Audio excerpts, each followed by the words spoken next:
Kentucky Speedway, where the stars of the IZOD IndyCar season have brought plenty of horsepower to horse country. They have also brought plenty of storylines, a new points leader, and a three-time defending champion who's chasing him, another former champion trying to remain in the points race, and two stars still in search of their first win of the season. Welcome to IndyCar Central On Versus, presented by Verizon, where we'll get you ready for today's 200-lap race. In less than 1 hour, 29 cars will take the green flag in the next to last stop on the 2011 schedule. Hi, everyone. I'm Bob Jenkins. Well, as of 2 weeks ago at Japan, we have completed now the road and street courses for 2011. We have 2 races to go, both of them on mile-and-a-half ovals. Now, during this stretch just completed, we only had 1 oval track race in the past 3 months. After Japan, also for the first time in 3 months, we had a change at the top of the championship point standings. For more on that, here's Lindy Thaxton. Well, Bob, it's been the same story 3 times for Dario Franchitti. During his championship seasons, he's been second in points with 2 races to go. So let's take a closer look at last year, the championship chase between Will and Dario. And you can see that once they got to the final 4 races, which were all ovals, Dario consistently chopped away at the lead and won the title by 5 points at Homestead. Now let's fast forward to a year later this season, and Will has been the chopper instead of the choppy. On a mixture of tracks, he gained a significant amount of points, and with today's point for pole, he is ahead of Dario by 12. And Bob, we will talk to both of them before the green flag waves. All right, thank you, Lindy. And there is a lot more at stake in today's race, the next to the last on the schedule. First of all, the A.J. Foyt Trophy will be awarded to the driver who accumulates the most oval track points. Now, Scott Dixon is the leader in that category. Also, Elio Castroneves, Ryan Briscoe, and Tony Kanaan are all among the series' top drivers, but they are still looking for their first win this season. All 3 have won here at Kentucky. And there's a fierce battle to finish the season in the top 5 in points, with names like Oriol Servia, Marco Andretti, and Ryan Hunter-Reay battling for a position. There is one driver in today's field who has not been beaten this year. Yes, he's only started 1 race, but he won it, and it was a big one, the Indianapolis 500. Kevin Lee is with Dan Weldon. He's batting 1,000. He's 1 for 1 this season, and you're going to put that streak to the test. It's good to see you up here, Dan. Yeah, thank you, and it's good to be back. It's great to see you, but it's good to be back as I'm a driver again. And I want to say, Kevin, to the camera first of all, heavy hearts this weekend for little Michael Wanser. Iron Man Mike, I know you're watching, so hey to you, and I just want you to know you're a true inspiration, and obviously to the Chris Griffiths family. A tragic loss, and we're going to be running to the front for both of you guys. Well, let's talk about what brought you here today. We learned a couple of weeks ago you would get a chance at Las Vegas to start from the back, and if you won the GoDaddy $5 million challenge, you'd split $5 million with a fan, and you can register at IndyCar.com. Now, how did you end up in this ride, the 77 car, for this race? Well, it's about preparation, and I think, as everybody knows, Alex Tagliani and the Sam Schmidt team were phenomenal at the Indianapolis 500, and they've been very, very good all season. And I think we truly understand that the 77 car is a great car to compete for that $5 million, but by the same token, you can't underestimate the talent of the field. And with people like Alex, Sam Schmidt, Alan McDonald, who's moved on to Andretti Autosport, we wanted to use this race as preparation to really put us in a good position for Las Vegas. And Randy's been kind enough to give me this opportunity, and everybody in the IndyCar series. It'll be phenomenal to try and share $2.5 million with a fan, which I will say is a lot of money in this economy. And me and the fan will be in good spirits. I can guarantee you Sunday night after the Las Vegas race, if we're able to pull this off. And he's got a good chance. He's won 9 times on mile-and-a-half, so you're going to start from the back today because of a tech issue yesterday. The same in Las Vegas. You've also been doubling as the test driver for the 2012 car. Your impressions so far? Well, it's definitely different to the Bowers & Wilkins Act Magnolia car. There's no doubt about it. But, you know, what I think's great about the car is the evolution over the last 3 or 4 tests. It's been phenomenal. The program itself has been led by Will Phillips and Tony Cotman, and it's been extremely disciplined. It's been very methodical, and, you know, for all intensive purposes, it's you know, I think ready to be delivered to the teams now and to the manufacturers for the proper testing to begin. We had to achieve certain results for that testing program, and we did. And you know, I'm just really enthused by how everybody worked for that program.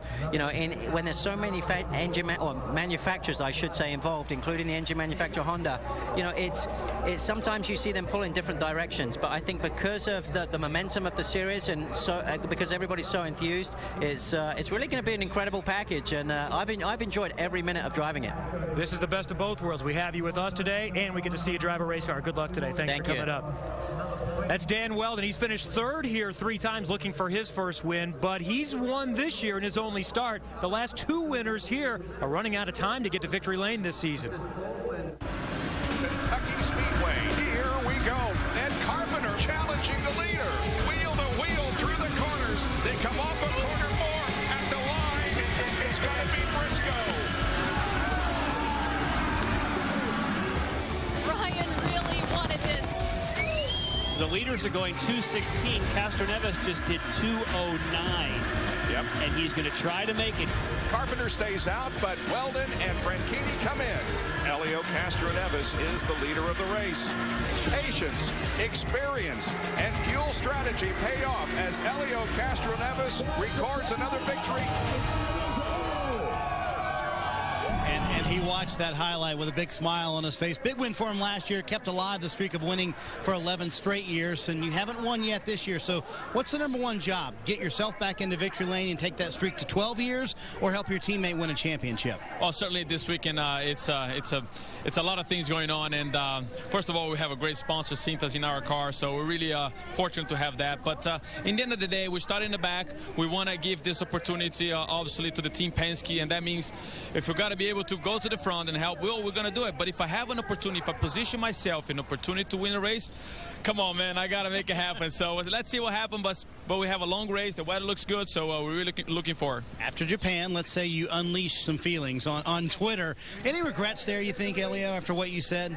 You know, what I said. It's written there, and you know, I felt I was expressing my feelings. You know, unfortunately, there is things like that sometimes you can't control. But in the end of the day, it's move on. I'm here in Kentucky. I just want to keep racing, and hopefully we're going to have a great weekend today. You know, if you want, this interview can count as some community service if you'd like. You got to knock some time off, my friend. We have a lot, I tell you that. But in the end of the day, I want to thank the fans because they've been helping me, giving me $1, guys. Thank you. I really appreciate that. But it's been kind of like an incredible way. I did not know it would take that amount of craziness. But in the end of the day, we're just going to move forward. All right, Lindy, they were a little unexpectedly slow in qualifying. Engine change for Elio this morning. Hoping he can get back to the front. Lindy? Fast in qualifying was Graham Rahal starting on the front row. How do you balance helping your teammates win this championship, but also helping yourself? Well, that's a tough thing right now. I mean, obviously on the Service Central side, we'd like to get a win this year. I said at the beginning of the year that if we didn't, it'd be a disappointment, and I kind of carry that on. We've got 2 chances to do it. At the same time, of course, you know, the most important thing is to get a championship for the team, and both Scott and Dario are still in it. Obviously, Dario's right up there with Will. And we start next to Will today, so, you know, we'll try not to make it too easy on him. But, you know, I think our race cars are pretty fast, all 4 of them. And so I think, you know, certainly all the Ganassi cars should be pretty strong today. You said over the course of the season your team has really started to gel as far as the 4 drivers go, because there's been some incidents, and you said it really came together at the Kentucky test. Why do you think? Well, I mean, I felt like, you know, as we progressed after the whole outbreak of Toronto and Edmonton and everything, I felt like the team just came a lot closer together. And now what we're seeing is that all 4 are able to put something into this at the Kentucky test. You know, 3 of the 4 of us ran, and we all showed up. We weren't happy at all with our cars, but we developed together, and that's really the first time I felt like everybody was on the same page. And we came here this weekend all starting relatively the same setup, and all of us have been fast. So, you know, certainly I think that all the Ganassi drivers are getting more and more competitive, but also I just think that we're all on the same page, and and we're all working for the betterment of this team, and that's what we need to do, particularly on the Service Central and the Novo Nordisk side. We're a new team, but I think we're finally showing that we've got the pace that Dario and Scott have, but that comes from a lot of help and a lot of support back and forth. And Graham has started second before Kevin. That was at Baltimore. All right, thank you, Lindy. And there's a look at the Service Central machine. We have 29 cars here today in Kentucky and some new faces, including Wade Cunningham, who has been here with us before at Texas Motor Speedway. Also, Dylan Battistini. He won 4 races a few years ago, including here in Firestone Indy Lights. Pippa Mann, Buddy Rice, the former 500 winner. So looking forward to a full field today, 29 cars. And coming up, we're going to take a look at next year's car out at the Indianapolis Motor Speedway this week. Jan Beekes gives us the latest on the 2012 IndyCar. IndyCar Central on Versus is presented by Verizon, official wireless partner of the IZOD IndyCar Series. IndyCar is racing at Kentucky Speedway for the 12th time. The Kentucky Indy 300 is coming up within the hour. Plenty going on, including at the IZOD Fan Zone. Fans have been here all weekend. It's been very chilly, but it's warmed up nicely here today. Hot Wheels, simulators, autograph sessions, chances to win stuff. We always like that and much more at the IZOD Fan Zone. And some of us have been making a trip nearby to pick up sweatshirts throughout the weekend, but don't need them today. The sun is out. It's a fantastic day for racing. Today we'll crown the Oval champion, the A.J. Foyt Oval Trophy. Scott Dixon has the advantage, but 4 still have an opportunity to win it today. Dixon leads the Oval Championship, but is looking for his first Oval win of the season. He's now won a pair on road courses, including 2 weeks ago in Japan. Here we go in the final race from Twin Ring Motegi. Scott Dixon is leading over Will Power. Man, he's running away. An easy drive all weekend long, winning the pole position, leading the most laps. And the final race at Twin Ring Motegi is going to go to Scott Dixon, his 27th career win, second of the season. Huge credit to the team. Great pit stops, great fuel strategy. Everything was flawless, and that's what we needed to get. Flawless weekend in Japan, but Scott, can you now translate all of that things that happened in Japan to your first Oval win in 2011? Yeah, it means nothing at this point. Exactly. And I would say we didn't start the weekend so well. The car was definitely quick in practice sessions, but when it came to qualifying, that was a totally different story. I think we definitely know what we did wrong, which is a good thing. And, as I said before, the race car was good.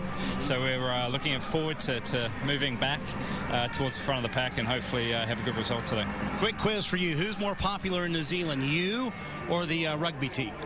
Well, the All Blacks, probably. It's the Rugby World Cup in New Zealand, which... If you did a dance like this, you might be more popular, Dixie. I'm just saying. I would probably be laughed out of here. You need. Look at those guys. They look angry and mean. Look at me. I'm just a little white boy from South Auckland. So I'm going to give a shout out today to Michael Wanzer, who's sitting at the Peyton Manning Children's Hospital in Indianapolis. Huge part of our team. Barry Wanzer's not here this weekend, but wearing your little wristband, man.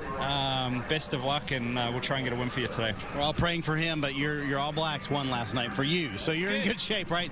They're undefeated in pole play. I think we should make Kevin Lee do that dance, don't you think? Yeah, I want to say we should actually make the Australian Will Power have to do it. That would be good. Yeah, you guys have a little rivalry there in rugby. Come on, Kev. You saw the dance. You know what to do now. Come on. I did see it, but like Scott said, I don't want people to laugh at me because they have so many opportunities to laugh at me. I don't need them to have any more ammunition. Well, over the past few weeks, IndyCar has been testing its 2012 car on various ovals and road courses. This past week, test driver and Indy 500 champion Dan Weldon took the car out on the most famous track in the world, the Indianapolis Motor Speedway, and we sent Jan Beekes along to check out the sight and sound of the new car. The Indianapolis Motor Speedway, by rule, is closed to testing for private teams. But this week is different. The 2012 chassis is getting a shakedown, and for the first time since 1996, the turbocharger sound is back, and it is sweet.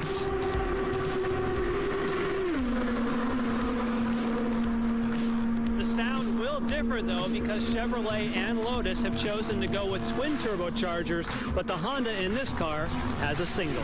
A lot of things in engineering are a bit of a compromise, and it's about evaluating the different options put in front of you based on engineering criteria and making the right decision.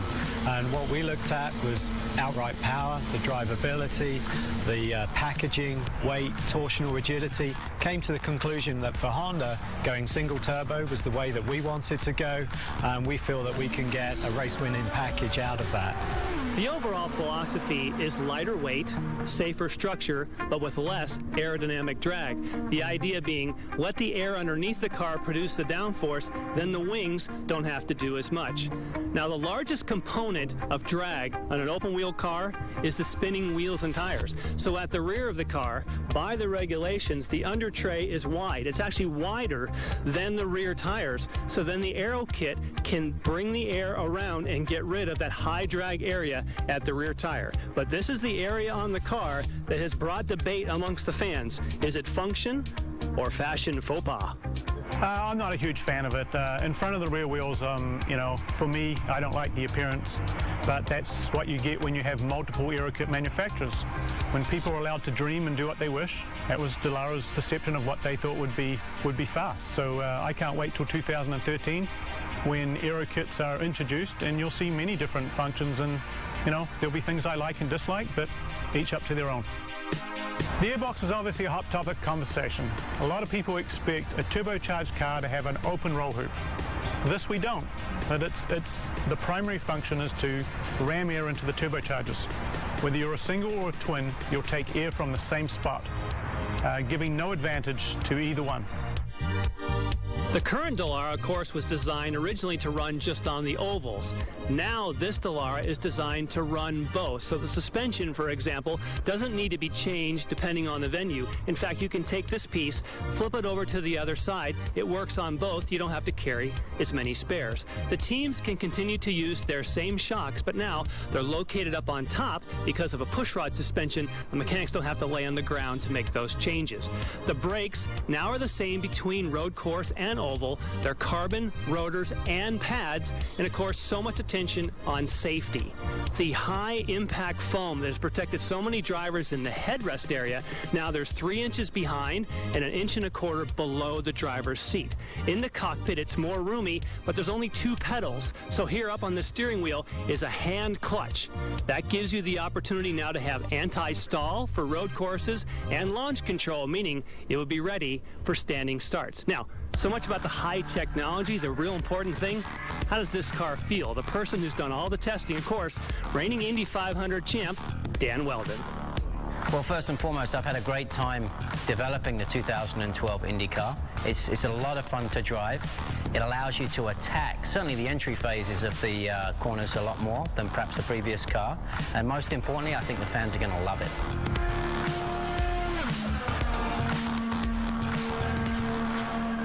I enjoyed going out to see the car in action on Thursday for a little while and listen to it, and I hear the Chevy engine is going to sound different. As we get set for IndyCar here from Kentucky Speedway, there are a couple of drivers that are going to be very busy this month. There's Tony Kanaan. He'll be doing the Ironman coming up next Saturday in Hawaii, and Vitor Mir as well. We'll explain next.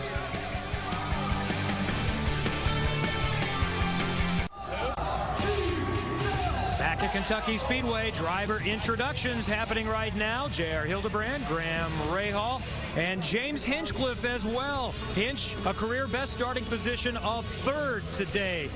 And his team, Newman Haas, wins the Polaris Hardest Working Team Award.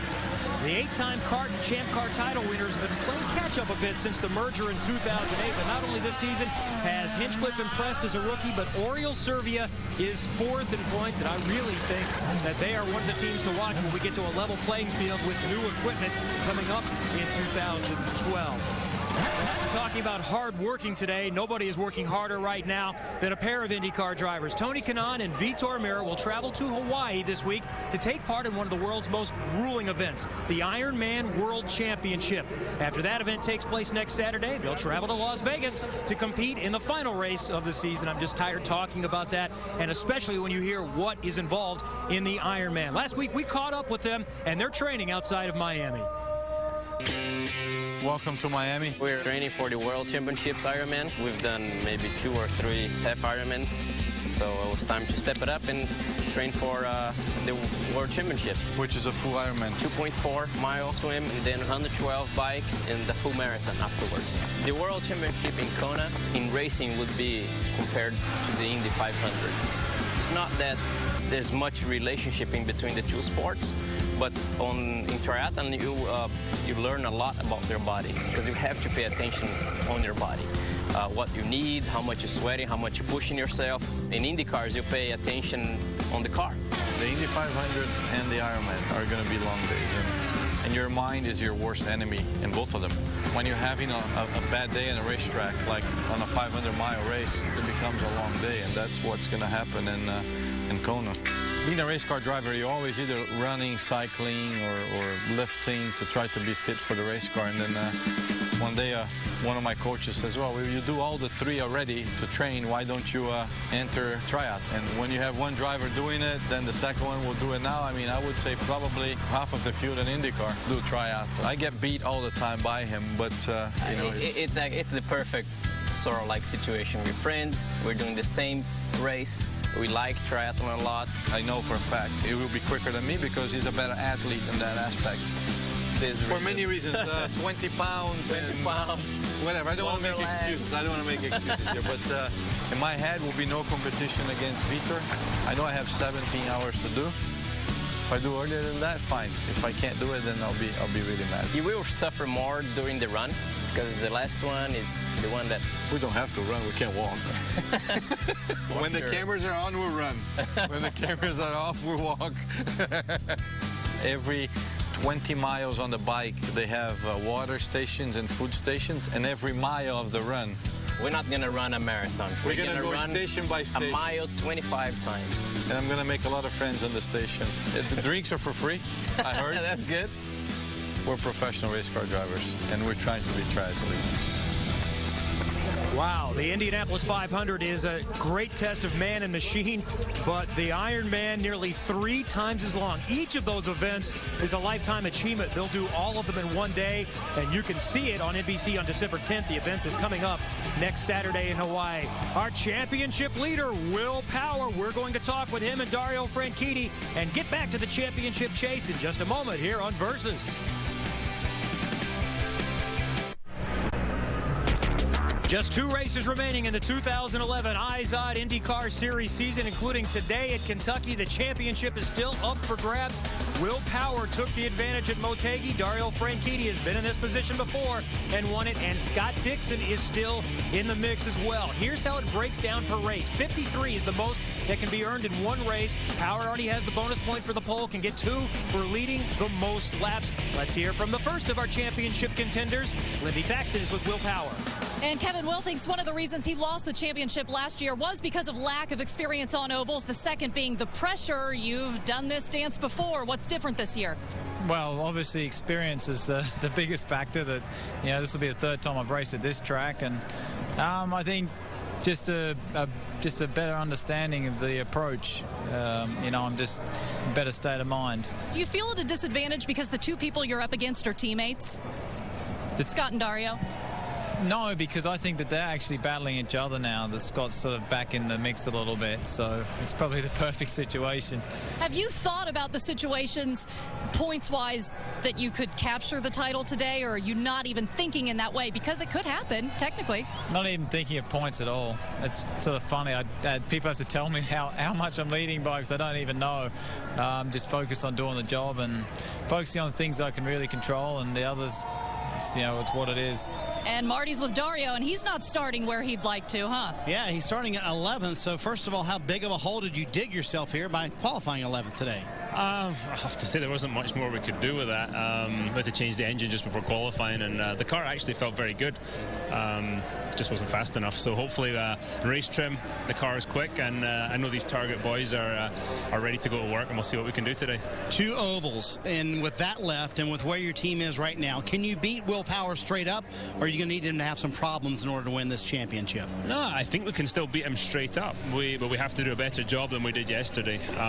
Qualifying is not really that indicative of what the race is going to bring. But if we have a tough day today, then we're going to need something bad to happen. But our job today is to focus on having a good day, taking the chances when we get them, and seeing how far up front we can finish. And I know you're also racing with a little extra purpose today. Why?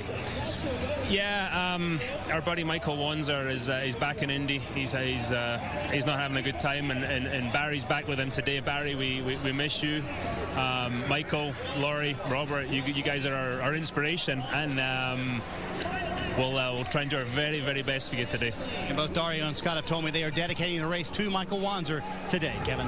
And Michael Wanzer is the 6-year-old son of team manager Barry Wanzer with the Target Chip Ganassi team. All right, Robin Miller, our IndyCar insider, is here on the stage with us. Who you got, Power or Franchitti, for the title? Well, I was going to bet on Franchitti because I just thought the last 2 races, the ovals, he's going to be tough to beat, and I still feel like that, although Will looks like a different person. He just seems like nothing seems to get to him right now, and he trimmed the car yesterday and won the pole by a mile an hour. So I'm going to do a national TV deal and go, I pick Will Power today, but I'm still uncertain about who's going to win the championship. Power went through this the last couple of years. Franchitti has won it the last 3 years he's tried. Advantage who? Well, I think that's it, Kevin. Dario, it just always seems like things come to him, and Will just seemed to press everything last year. It wasn't all his fault. His team messed him up in one race with the fueling system, but I think the most important thing is he just seems so confident that ovals aren't going to bother him anymore, and sure, they're thinking about points. It's just that when you got Dixon and you got Franchitti, Ganassi's team doesn't make mistakes in the pits, and for whatever reason, Roger Penske's team never used to make mistakes in the pits, but in the last couple of years, they've done some really bad things to hurt their drivers' chances, and if they can eliminate those, hell yeah, it's going to be tough to beat Will Power. Real quick, if Franchitti does win his 4th, how high does he move on that list of IndyCar greats? Well, I think I wrote something last year that said he's definitely in the conversation. I mean, he's in the top 10 for sure. Well, Power is trying to get in that conversation too, and he's got an opportunity. He has the advantage up 12 with 2 races to go, including today. After the race today, you can log on and find out what's happening from Jan Bigas with the IndyCar mobile app only from Verizon. Text Indy to 3406 for video recaps and more. All right, coming up in just a moment, we'll go up to the booth and find what Bob Jenkins, Jan Bigas, and Wally Dallenbach think. Stay with us. This is IndyCar on Versus.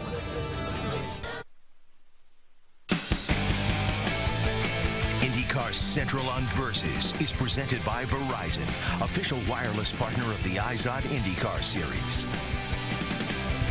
Pace begins to quicken down below. We're just moments away from the command to start engines and to get this event underway. I'm Bob Jenkins with my booth mates, Jan Bigas and Wally Dallenbach. After Japan, I asked you two who you thought was going to win the championship. Now that we've qualified for this next to the last race, have you changed your mind? No flip-flopping here like Miller. Yeah, exactly. I'm going to stick with Will Power. And it was interesting, the conversation that he had with Lindy. You could see that he's a lot more confident. They have done everything they were supposed to do this year. He has been very, very tough. And I think what's really, really important in these last 2 races is he's coming in with a ton of momentum. He's qualified on the pole. Dario's back a few rows. That's going to be working on his mind. So I really think that that's the biggest thing. Jan, his momentum is king right now. I think so. But if you look at the stats, you would be crazy not to pick Franchitti, because Franchitti has won 30 races, 15 of those on ovals. Will Power has won 15 races, 1 on an oval. But just like in Japan, I'm going with you because I think momentum trumps stats any day. I go with Power. Yeah, I think one other thing we need to keep an eye on is pit lane here. This is a very tricky exit on pit lane. The temperatures are down. The tires are cold. We saw some problems yesterday in qualifying. You got to be careful when you come off a turn 2 on that backstretch. These guys are going to be going by at 220 miles per hour. So that's going to be something these guys are really going to have to be aware of today. All right. Well, it's about time to go down there. You mentioned weather yesterday. It was brutally cold here, but the sun has come out and it's a very comfortable 60-some degrees. We are getting set to get this race underway, and for that, let's now go down trackside for the opening ceremonies.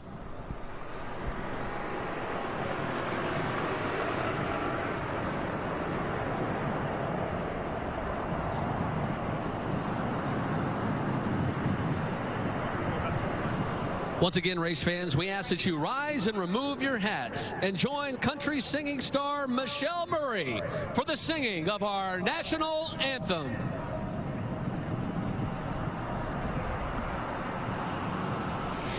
Oh, say, can you see by the dawn's early light what so proudly we hail at the twilight's last gleaming, whose broad stripes and bright stars through the perilous fight o'er the ramparts we watched were so gallantly streaming, and the rocket's red glare, the bombs bursting in air, gave proof through the night that our flag was still there.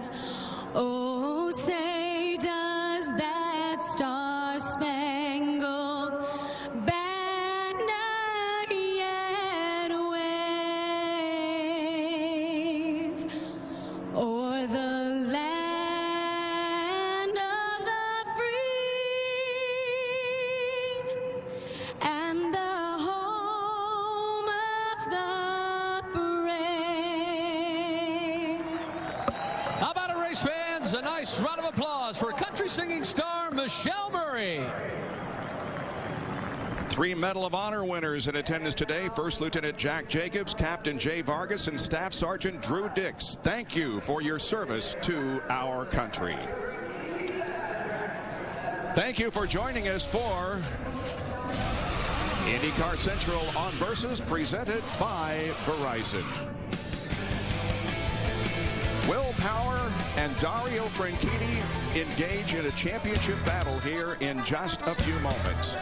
This is the third closest points battle with 2 races to go in the last 6 years. It's been an up and down season for both drivers. However, one will emerge here today with a points advantage and go to the final race of the year with the points lead. Who will it be?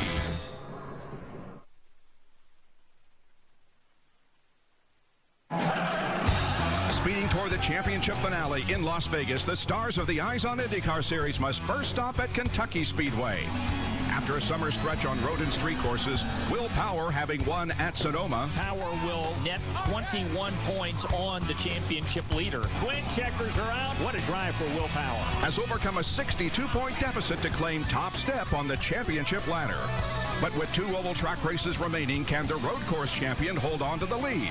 Can last year's champion Dario Franchitti come back from his Motegi mistake? The only way is to stay flat out.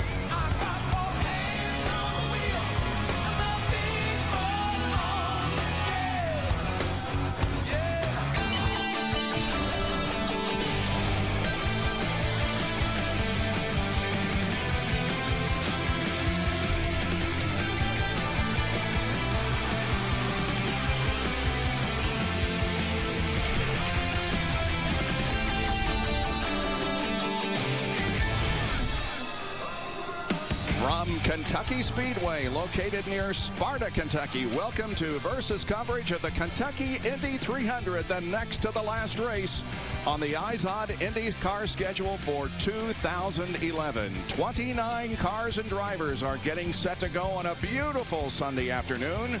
Dario Franchitti will start back in 11th position. He is second in the point standings. The points leader, of course, is Will Power, and yesterday he won the pole for this event. And he will start on the inside of row number 1. There is Graham Rahal, who's getting set to go. He will start in second position. Brian Hunter-Ray also getting set to go, getting a final swig of water before the command to start the engines. There have been 9 different winners in 11 races here at Kentucky, and Will Power is hoping that he can add his name to that list here this afternoon. Only 2 drivers have repeated as winners at this facility. Buddy Lazier won twice in 2000 and 2001, and Sam Hornich Jr. won in 2003 and 2006. 60 degrees, northwesterly wind, but it's very, very pleasant.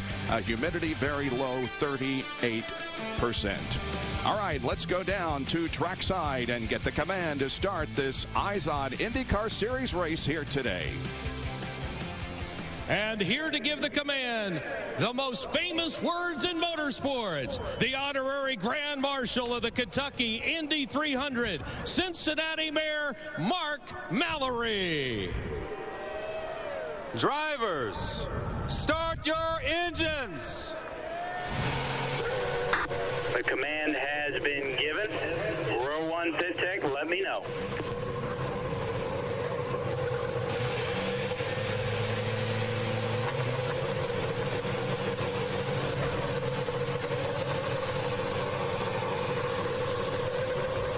Sure, and get the revs up quite a bit here. We're pretty low on temperature.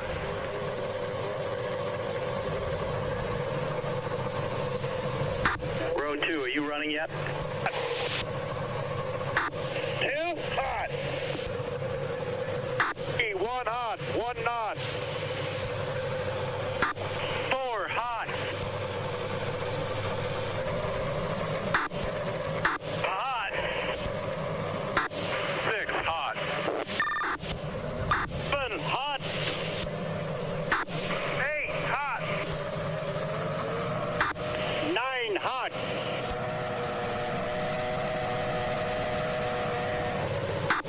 12, 13 hot. 14, 15 hot. Copy that. We're showing all cars running. Let me know if they're not.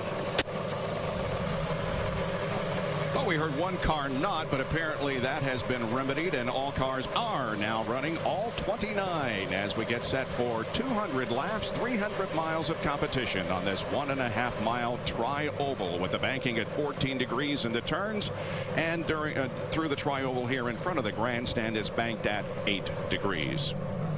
It is cool here, not nearly as cool as we said as yesterday, but because of the fact that it's a little cooler, they're getting the cars an opportunity to warm up a little longer on pit lane. Yeah, just getting those temperatures up a little bit. And that's so hard when it's cold like that. It takes a long time to get that water temperature up. And oil temperatures, too. The last thing you want to do with these cars is send them out and start getting cold air through the radiators. You want to let them sit and warm up first. All season long, we've shown you the Honda Fastest Seat in Sports sweepstakes, winner in the IZOD 2-seater. This contest has been a huge success with nearly 80,000 entries at shophonda.com. This week's lucky winner is Scott Bernhack from Orlando, Florida. Scott, can you hear me? It's Bob Jenkins up in the booth. I can. Amazing. Do you like this? The best, the best. Let's let it out. When you entered the contest, did you have any idea that you would be the winner and be here in Kentucky and taking this ride of a lifetime? Thank you, thank you, thank you. Wow. I think that's about the response we get from all of those in the 2-seater. They're not able to really answer questions, but just want to experience the thrill. Thanks, Scott. Good luck to you. By logging on to shophonda.com, Scott won the opportunity to start today's race in the IZOD 2-seater driven by Ari Lyondike. Thanks to Honda for providing such an opportunity to bring fans closer to the sport that we all love.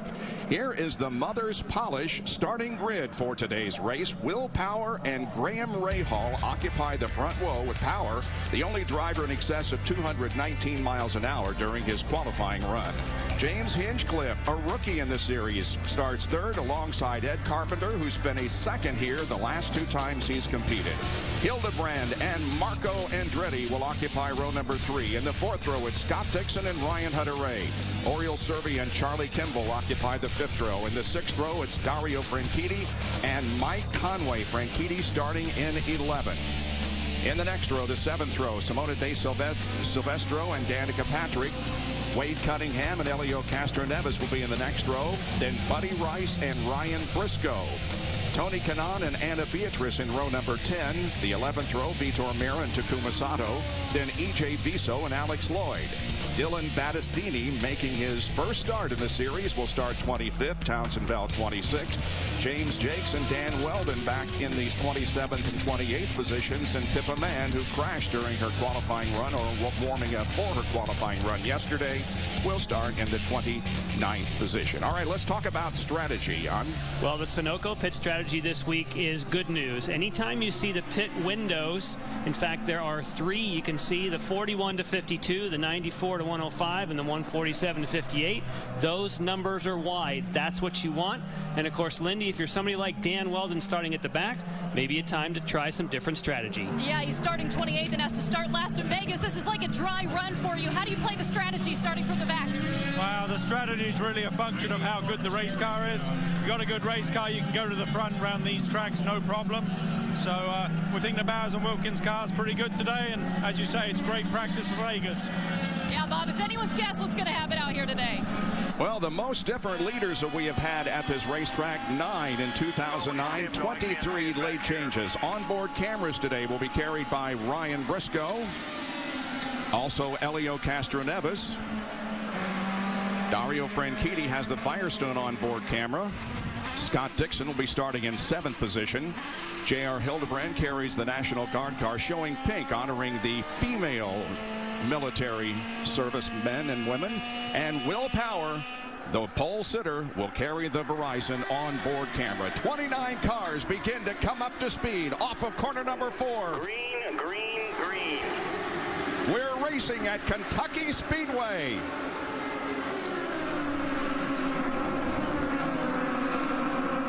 You'll see 2 and 3 wide racing on this racetrack. It's been very competitive in the years past. We hope we have a similar race here today. 3 wide going into turn number 3 on the very first lap. Marco Andretti, red and black at the very top of the screen, immediately started going high. He's right behind the yellow car of Ed Carpenter. And Graham Rahal said he was going to make it tough on Will Power. So far, he falls behind. Carpenter on the high side, on board with Hildebrand. Power leads Graham Rahal down the backstretch. Great battle for 3rd place. Yeah, this is a racetrack you're going to hear the spotters all day long in your ears. Drap with Will. It's just still 1 back. Battle for 4th place. James Hinchcliffe is up there contesting with Graham Rahal, running right behind him. There's Rahal to the inside and Hinchcliffe to the outside. Back of them, J.R. Hildebrand and Ed Carpenter. They were telling Graham Rahal, as they tell others which gear to choose, you have a choice of 5th or 6th gear. They told Graham, stay with Power, draft with him. It's like, well, what am I supposed to do? I'm flat out. The guy's driving away from me. But what a great side-by-side battle here. We saw in practice yesterday, J.R. Hildebrand and Elio Castroneves run this way for many, many laps. Clear now, clear. There's Marco Andretti, who now comes up to say to Ed Carpenter that, hey, I'm right here, and so is Scott Dixon. Look at him on the low side, though. Scott Dixon taking the shorter way around. And that pulling away. This is working out good. You're clear by you and Hitch are clear by 10 to the rest of the pack. And that is the best way around here. I mean, watching everybody in practice so far, you really want to be down on the bottom, right on the yellow line. You want to let those guys, if somebody's going to pass you, let them work on the high side. You see Carpenter's been working on Hildebrand for lap after lap after lap. The toe or the draft really comes into play here. Marty. Clear behind him. Riding along with Scott Dixon, his teammate Dario Franchitti is right behind him in the black and aqua car. The one thing Dario told me he thought would happen early in the race today is that a pack would take off from the rest of the field. That's exactly what's happening right now. And the problem for Dario, he's trying to hang on to that pack as best he can. He said, I can't let that pack get away from him. And you see the battle up front as well, guys. The driver who has made the most noise in the first few laps, Townsend Bell, who's gained 11 positions, started 26th. He's now 15th. Ryan Briscoe has gained 7. Dan Weldon. Give me a little bit of a warning, gone down to 1. Let's hold your line. When you pick a line, going into 1. Weldon has moved up 5 positions since the drop of the green flag. giving some warnings from race control already. They were told that if you're in the middle lane, you cannot go to the bottom of the racetrack. If you enter in the middle, you have to stay in the middle, and they're warning drivers already not to chop. You definitely don't want to get chopped into turn 1. There you see Dario Franchitti at the end of that group that we just saw. There's Townsend Bell right in the middle of the picture. Valspar, that of course is Dreyer and Reinbold. That would have been Justin Wilson's ride. Started way back, and as you said, has been moving forward. One back looking. Running with Anna Beatrice, teammate. Danica Patrick up there in the 14th position. Now Serbia dropping back after his interview after the Indy Lights race. He was confident he'd be going forward. The day is not going as Serbia had hoped at all. Oriol Serbia has certainly had a good year, though. 4th in the point standings. Not going to be a championship contender, but it's been a great season for him and the Newman Haas team. There is Will Power, the leader of the race, right behind him. The good battle for second is between Graham Rahal and James Hinchcliffe. Back in a moment. The Kentucky Indy 300 on Versus is brought to you by Izod, the official apparel of the Izod IndyCar Series, available at Macy's. And by Sunoco, fueling victories on and off the track. Here's to victory.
The Kentucky Indy 300 on Versus underway. We have completed 16 laps of the race. Will Power, your leader. Battle for second place continues between Graham Rahal and James Hinchcliffe. As Hinchcliffe goes to the high side, Townsend Bell gains 12 positions in the first 16 laps.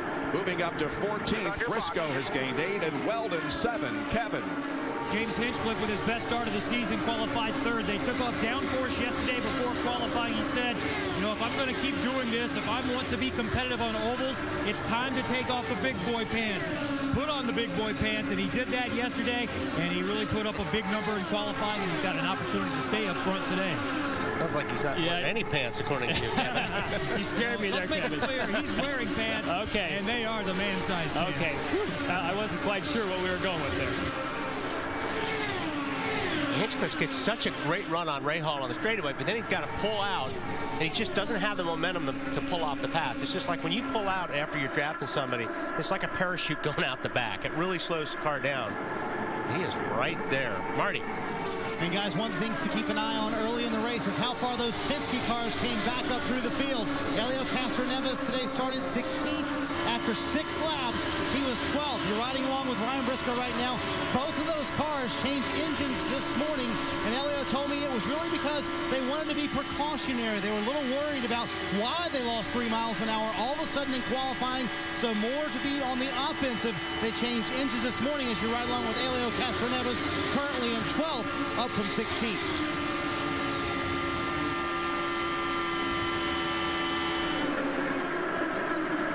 Graham Rahal continues to be ahead of James Hinchcliffe in the battle for second position just a few laps ago. We heard some radio traffic regarding race control and their concern for him entering turn number 1. Let's listen to it. Hold your line going into 1. They've given us another chat on the radio. We got to watch our line. We don't want a penalty. Remember, it's the bottom 2 lanes. You can't go above the second white line. What they were warning him about, and we'll watch him as he goes to turn 1 here live now, is the dash line, the second one. He cannot put his right tires across that line right there. He can run on it, but he cannot go across it. If he does, they think that would be blocking and taking the air away from Hinchcliffe. Now, every time instead of crossing it, he's going straight over it, and race control says that's fine with us. Here are Ganassi cars as Scott Dixon goes to the inside of teammate Dario Franchitti. This is the 8th and 9th positions. Aqua and black on the Downey sponsored car of Dario Franchitti this weekend. Still there. Still inside, just on your corner. Clear by about a half. Not anymore. Still there. Still there. Just clear. Chip Ganassi Racing has all 4 cars in the top 10 here early going. Dixon may have probably cut him a little bit of slack there. Oh, yeah.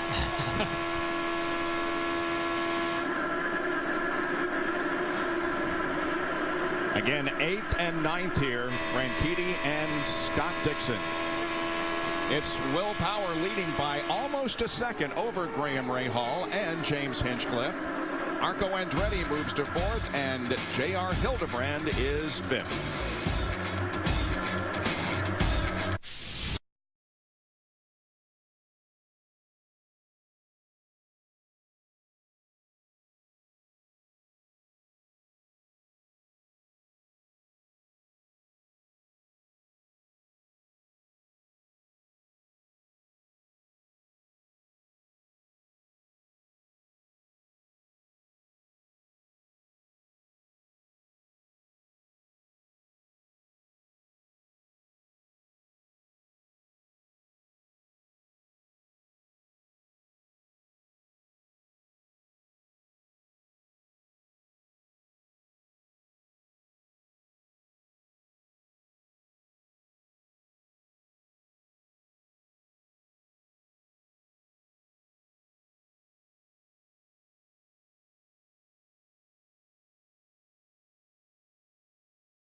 At Kentucky, in what was a single file formation, has turned into about a 9-car battle, all behind Will Power, who is leading his 13th race of the season.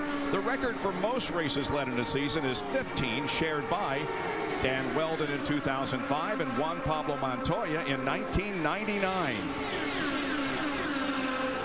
And Marty, what's going on? A lot of discussion on Helio Castroneves' team. He does have a water leak in the car. You remember they changed engines this morning, as we told you just moments ago. They did go through the quality check this morning. They got 2 laps. They saw no leaks in the engine. Back in the pits, the team is trying to get a plan together. They brought some water to the pits, and they're trying to get a plan together as to how they could possibly stop this water leak if they need to and bring them to pit road. But now they're considering pitting here under green early in the race, Bob. Pit this time. They're pitting now. There you go. Yep. Helio will give up his 10th position right now to come in for an unscheduled early pit stop as we watch this battle between Oriol Servia and Townsend Bell. Okay, up in the booth with us is Alex Tagliani, who has had a great season, but his car that he has driven all year is now being driven, and there you see the 77 car by Dan Weldon, and Weldon is running in 20th position, started back in 28th position. It's tough to not be out there in the car, Tag. Yeah, it is difficult to watch the car that we put so much effort and money into the program since last year, but I took a big pride in bringing Bowers & Wilkins into the league, and this was an opportunity for Bowers & Wilkins to have some great visibility in Vegas, and even though if it's very difficult to watch the car running around, but having Dan in the car and having the chance to do good, I think it's a good deal. Let's go to Marty. And Bob, when Helio Castroneves came by last time, the engine was clearly not at full song. Helio did not know that he had a water problem. John Erickson telling him it's a water temp issue. They're going to take the back off, and they think they might have lost an engine here. Defending champion of the race, he won here last year, but not a chance to win a race this year.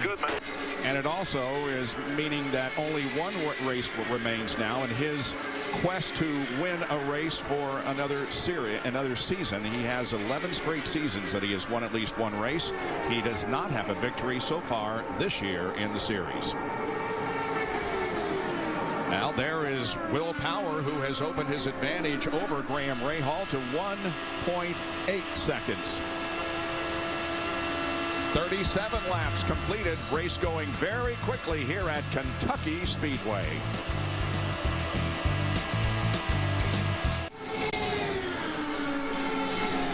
Versus drops the puck on a new NHL season Thursday with an opening night doubleheader. First at 6:30, the Flyers visit the defending Stanley Cup champion Bruins. Then at 10 o'clock, the Penguins take on the Canucks.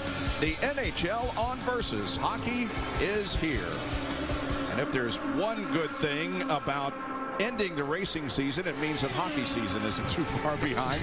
Tag, who do you follow in NHL hockey? Well, the Tampa Bay Lightning and the Montreal Canadiens when I have the chance, but I have a bit of a heart towards the Tampa Bay because I have a couple friends playing in the team. So Vinny is playing, and so I always hope that they're doing good. Alex Tagliani has joined us up here in the booth as we ride along with Dario Franchitti, who is running in 8th position. Right now, the point spread is 40. Will Power has a 40-point advantage on Franchitti here in the early going of this race. Just watching the telemetry here, 215, 216. He scrubs off about 4 or 5 miles per hour through the corner here. But, boy, that looks so cool. Marty, you got something with Helio? Yeah, out of the car, Wally, and fresh out of the car, kind of staring here in disbelief. We know it was a water leak. What exactly happened? Yeah, the only thing I felt, it was engine losing power. Just spoke with Roger, one of the guys from Honda, and he basically said it was a water leak, and we just lost water, and then when you lose water, it basically, now I think we ended up dropping one cylinder, so it's a shame because the car was really looking good, man. I was very excited out there, and just making some adjustment in the car. The weather's awesome because the temperature in the tires, it's really good. So it's just a shame, but it's been a long time. Honda's doing a great job. It's just a shame that we have that. Everything trying to get the car off pit road as well because pit stops are beginning here, Bob. Dan Weldon, one of the first to come in. Also, Marco Andretti is on pit lane. He was running in the top 5 when he decided to come in for a pit stop. We're almost at the 1/4 mark of this race already. Tony Kanaan has service completed on his Geico-sponsored car, and away he goes. Added front wing to Tony Kanaan. Marco Andretti sliding out. And our leader, Will Power. Now, look, he has... I was just going to say, he does not have a preferred spot. Kevin? It's Anna Beatrice. Anna Beatrice makes contact. Power is in it. They're going ahead with the tire change. Let's see if they have an issue. They're checking the left side of the car. Power is going to be sent away, but he lost a lot of position on pit road, and he's got traffic to deal with on exit. Wow, Kevin, I was just halfway through the sentence saying that because of his qualifying in Loudon, he did not have a preferred pit spot, and there was definite contact there. They didn't obviously appear to make any repairs. Wow, what a moment for Power. That is how championships are won and lost. Front nose replaced on the Anna Beatrice car. Dario Franchitti, meanwhile, comes in for his first stop, Marty. Before you're down here, you're going to have an easy in. Wide open on the way in. Keep the revs up on the stop. Yeah, Bob, the Ganassi cars have not quite made the progress they thought they would. Dario Franchitti started 11th, kind of hung around 9th and 10th with his teammate Scott Dixon, but he's fairly happy with the car. They will make air pressure adjustments, trying to get the car to be a little bit better, especially at the end of the run. They will center half pit road a little bit longer of a stop than this team would have liked, though. Go, go, go. There's the narrow exit of the pits that Wally talked about. And on cold tires, that could be a problem. So far, okay. Dario gets back up to speed from his first pit stop. Ed Carpenter may be the leader of the race now, with Franchitti making a stop. Still clear by 5, Hildebrand.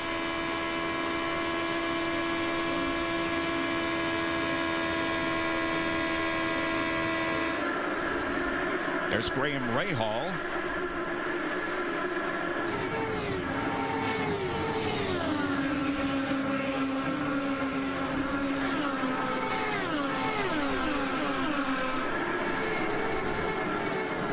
You're faster than these guys. Just keep running the line you were running earlier. You will catch them. Scoring is not showing exactly who the leader is. We know it's not Dario Franchitti because he just made a pit stop. And I'm not sure if Ed Carpenter and others that are shown toward the front did or not. Now J.R. Hildebrand is shown in second position on our scoring, but we'll have to wait and see what's going on here. Meanwhile, some battles still going on the racetrack. That's Ed Carpenter and Graham Rahal still running together just like they were when the race began. Carpenter had dropped back a couple of positions before the first pit stops, but now it's Rahal and Carpenter once again doing battle on the racetrack. 55 laps completed up to 200. That will make up the Kentucky Indy 300 here on Versus.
At Kentucky Speedway, we have checked, and we believe that Dario Franchitti is the leader of the race, so this is the battle for the lead. And we're on board with J.R. Hildebrand, who's trying to get the lead from Dario. And right behind them is Scott Dixon and Marco Andretti. Okay, I said before break, there's no way. How can it be possible, Alex Tagliani? Well, Dario was not that far behind the lead group, so, you know, around 3 seconds. And he stayed out a couple of laps, ran really quick lap times. Guys are coming out of the pits with some problems, and heavy fuel load, new tires, battling. And at the same time, Dario was on track, so when he came in to do his pit, he came out and he gained those 2.5 or 3 seconds that he had. I tell you what, I'm not so sure Will Power hasn't hurt that car a little bit. He's about 3 miles per hour, 4 miles per hour slower since he came in. So it'd be interesting to see if those guys were okay, but he sure has fallen off the pace. Now, what Alex is talking about, when you pit later, you get that advantage. Also, Dario Franchitti had the preferred pit at pit out. There wasn't anybody on pit road when he pitted, so the difference between Will Power and his issues on pit lane, it certainly looks clear. I would start to make the turn into my pit, but unfortunately, Anna Beatrice was being launched at the time.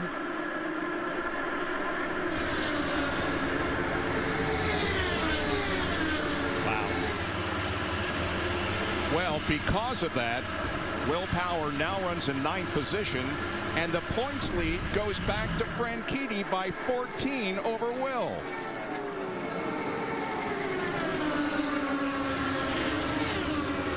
They think they avoided major catastrophe because the contact came just above the winglet.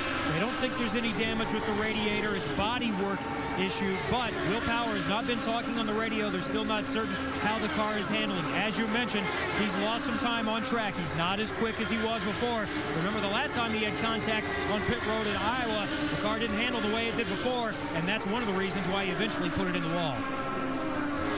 Robin? All right, I hate to say I told you so, but in the pre-race, I told you, Kevin, Ganassi didn't make problems in the pits. Penske's had trouble. I don't know whose fault that was, but the most important thing to remember is that Franchitti came in 9th, went out, now he's 1st. Graham Rahal came in 2nd. He went out 6th. They've had pit issues. Will Power's back at 9th. And Ganassi's guys always do the best job in the pits. They have for the last 2 years.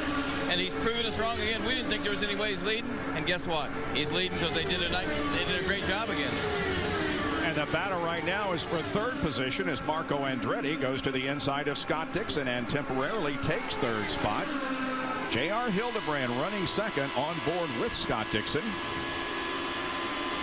Hildebrand is right there on the rear wing and the gearbox of the leader, Dario Franchitti. And it's amazing how one race, the way that they choose the pit positions, can make such a difference. You think back to Loudon and that it wasn't a good qualifying run. That's where it comes from, not the race finish, but qualifying. Will Power doesn't qualify well. He's in the middle of the pits. Dario does. No idea where he's going to go. So Dario saves fuel, takes the advantage, gets a quick pit stop. And as Robin just said, everything came unraveled for Will Power. Just shocking how fast that can change. It looked like he was just driving away. We will keep you abreast of the overall point standings and the A.J. Foyt Oval Track Championship. Right now, Dixon leads over Dario in that championship by 2 points. That's for the Oval Points Championship. Here on the racetrack, it's Dario Franchitti leading Hildebrand and Andretti, and Dixon and Rahal running in the 5th spot. Will Power still back in 9th. Dan Weldon up to 15th.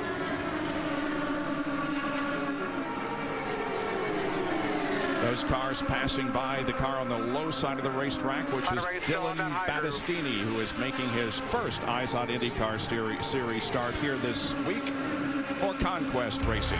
72 out of 200 laps completed. It's Dario Franchitti now leading at Kentucky.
76 laps completed. Dario Franchitti has taken the lead here at Kentucky Speedway. We thought there was a scoring problem on the first pit stop, but instead Dario was able to make the pit stop and stay in the lead. So he is running in second position. Let's do it through the field. Here's Marty to begin.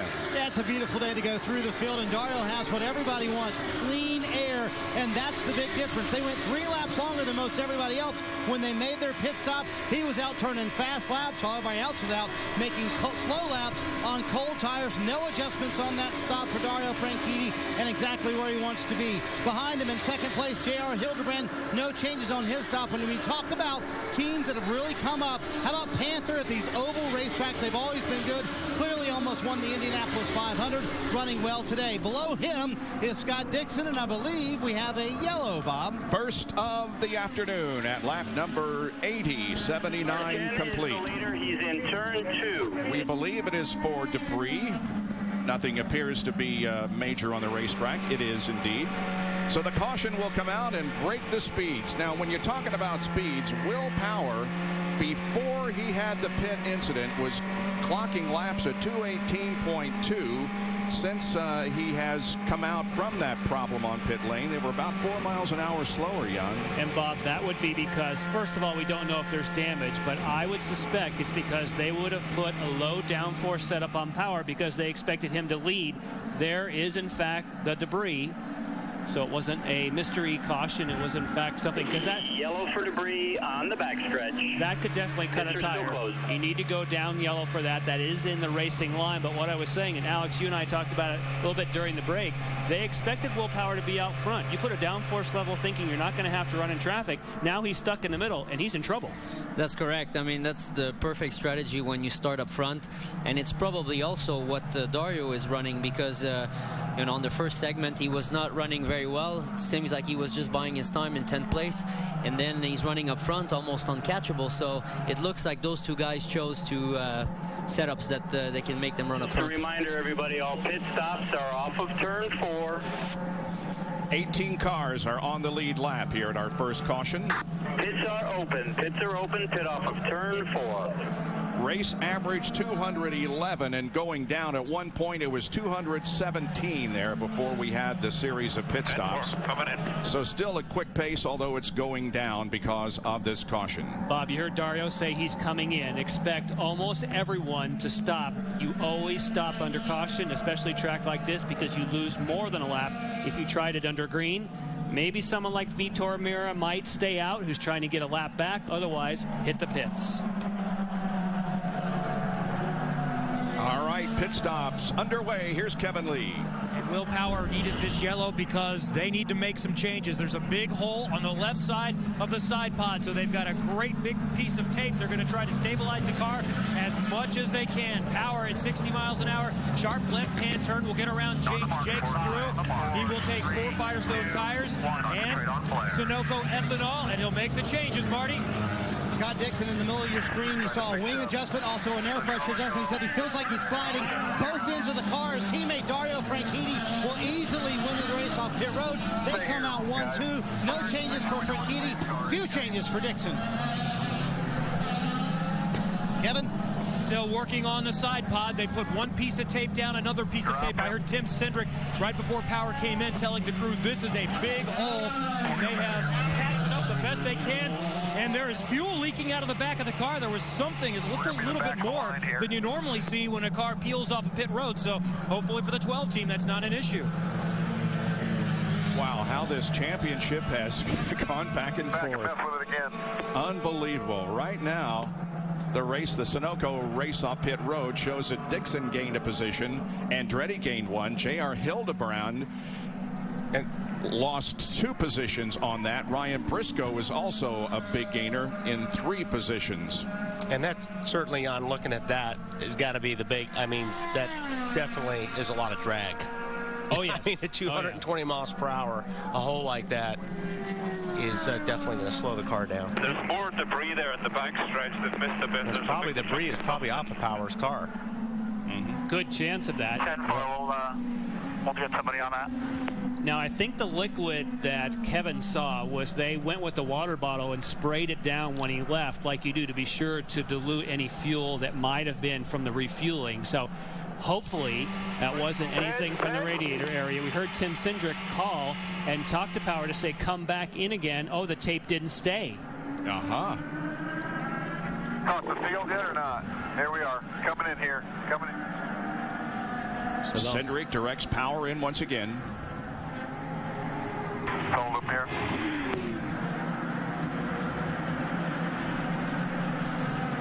Let me know where the pace car gets to turn 3. Power in a collision with Anna Beatrice on pit lane during the first scheduled series of pit stops has relegated the points leader going into this race. Guys, we need to get going. To really far behind in the championship. 24 points. Let go of the car, let go of the car, and let's go. That's a pretty big gash. Yeah, sure is. The sweeping trucks are out there making sure there are no marbles on the racetrack for the restart, which we will have in just a few moments. Stay with us for more live coverage of the Kentucky Indy 300.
Enter marks here.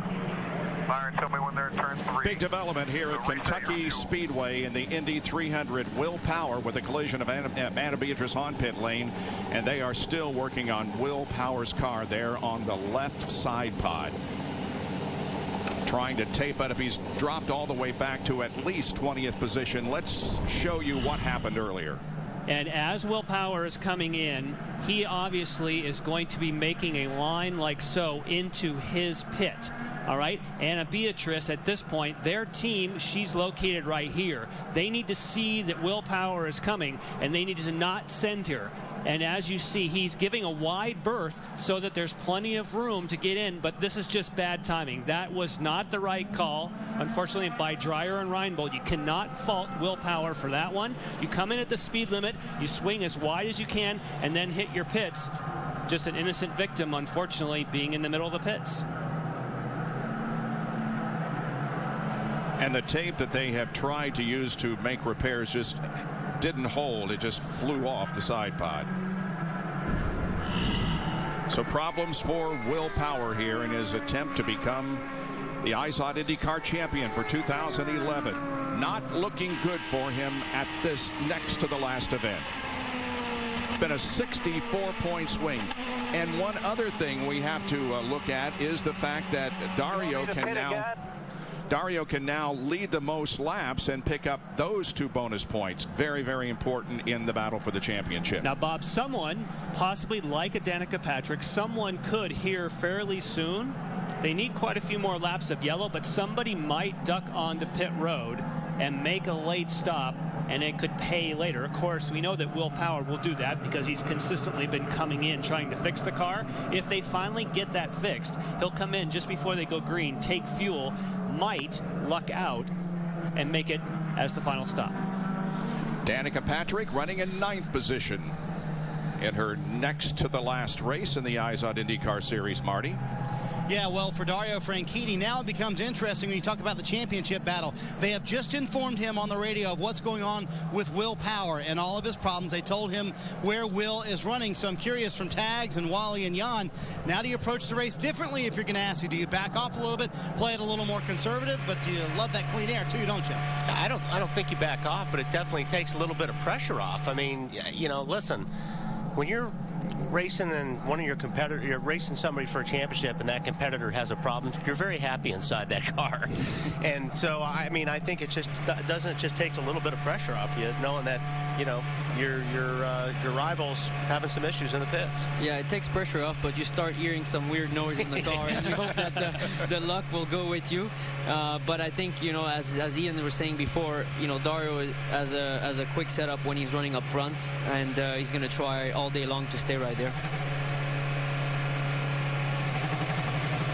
Well, in 2 weeks, in 2 weeks, the whole thing will come down to the World Championships. That will be at Las Vegas on October the 16th. Champion will be crowned. And, of course, Dan Weldon will take part in the challenge that could earn him and a fan $2.5 million each. You can see the IndyCar World Championships at Las Vegas, October 16th at 3 o'clock Eastern on ABC. Getting set for the restart. Double wide formation.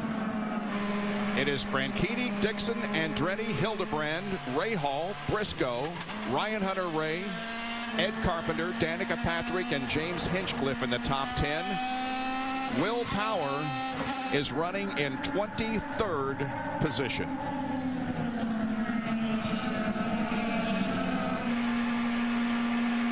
Field moves through turns 3 and 4. The acceleration by Dario Franchitti. Here we go again. All clear, all clear. Danica taking a peek to the inside of Ryan Hunter-Reay. Dixon and Marco are about 1.5 back.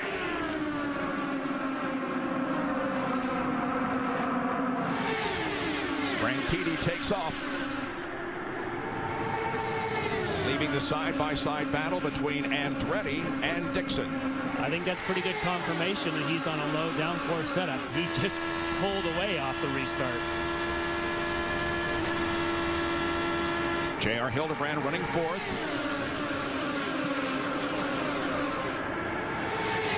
Marco Andretti, of course, won on an oval this year in Iowa. Ed Carpenter and Graham Rahal are side by side for position. That is for 6th spot.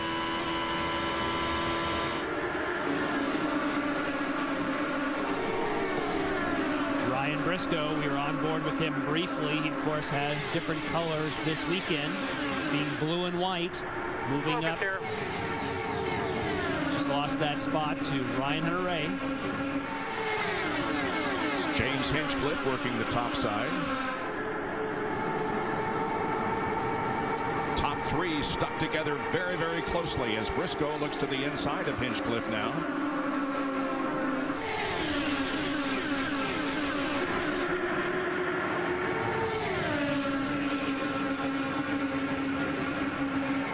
When Marco's car, second in line there, is good in traffic.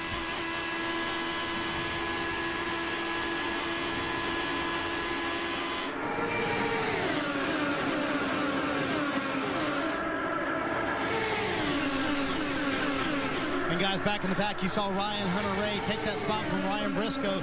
This is when his car is really good at the beginning of a run. What he said before the first stop, it starts to fall off at the end of the run. So they tried to make several changes to it, making it better on all tires, and a lot of drivers feel like that's going to be a huge key late in the race. Battle back up front.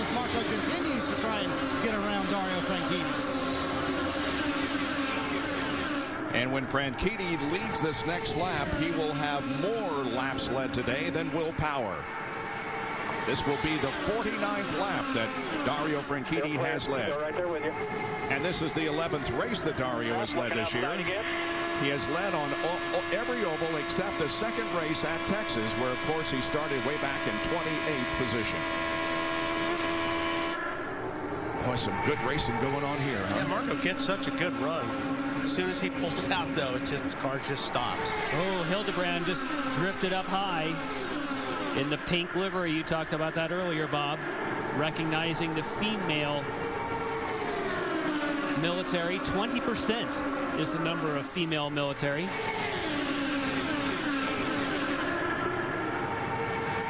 That opened the door for Ed Carpenter to go to 4th place.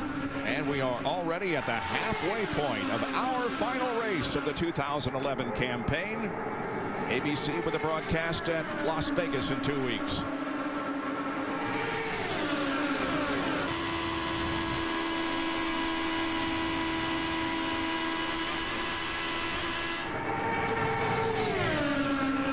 Definitely a trend. If you're leading and you can stay low, nobody's getting by you, at least for now. Franchitti has never won at this racetrack. His best finish here at Kentucky was 5th last year. His finishes have been 6th, 18th, 9th, 8th, 6th, and 5th. Franchitti leads here with 102 laps completed. But Marco Andretti is right there behind him, using a little bit higher line, and Scott Dixon is not too far behind. Dixon, don't forget, is also mathematically eligible for the championship. Servia's coming back. Obviously made some good adjustment on his pit stop. Didn't have a great start. Now side by side with his teammate Hinchcliffe on the high side. Good battle going on there. But up front, Dario continues to lead the laps. Liz Cannon is Mrs. Will Power. She does PR for Dreyer and Reinbold Racing, the car that Will had a collision with on pit lane.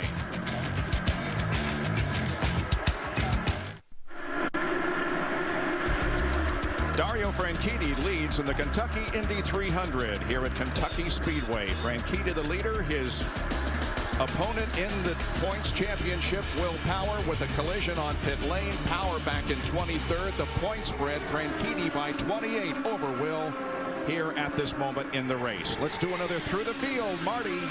Well, it looks easy when you're up in clean air, but every lap Marco Andretti tries to get around Dario Franchitti. On the last stop, no changes for Dario. And the last time he started outside the top 10, he started 11th today, was this race last year. Finished 6th in that race, so he knows how to make his way to the front. Marco threatening every lap there, Lindy.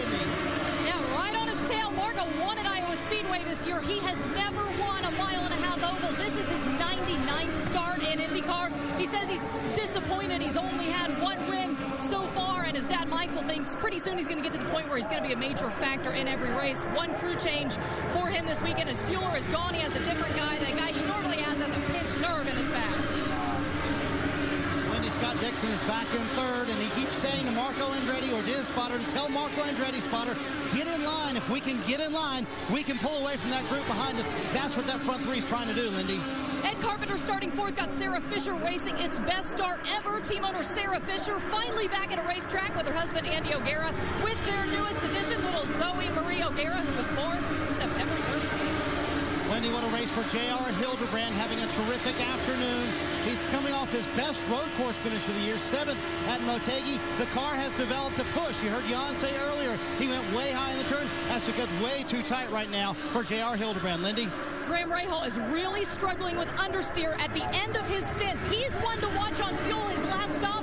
They weren't necessarily going to take it all. They said, only tires, no matter if we have full fuel or not, drop it and go. We told you Ryan Hunter-Reay was having problems with the car at the end of the run. That's what's happening right now.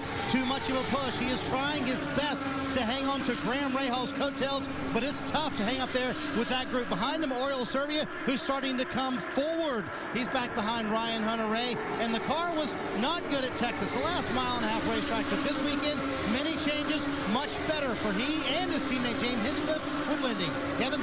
Hinchcliffe started in the 3rd position, his best start of the season. He dropped back to 9th around that first pit stop. They picked up some debris on their tire, and that had something to do with them losing some time on pit road in their in and out laps. Back to you, Marty. Kevin, at the end of the run, Charlie Kimball, too much of a push, he said. They made a change on the last stop. It has not helped, but the car is still pushing for Charlie Kimball, who told me this morning he was actually upset that he started the day 10th. He said, we should have been much better. Lindy?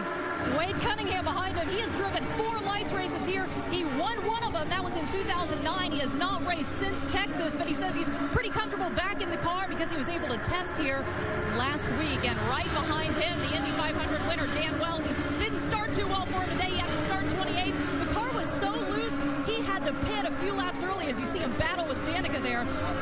He had to just come in and get some changes. Things looking better for him now, as you can tell.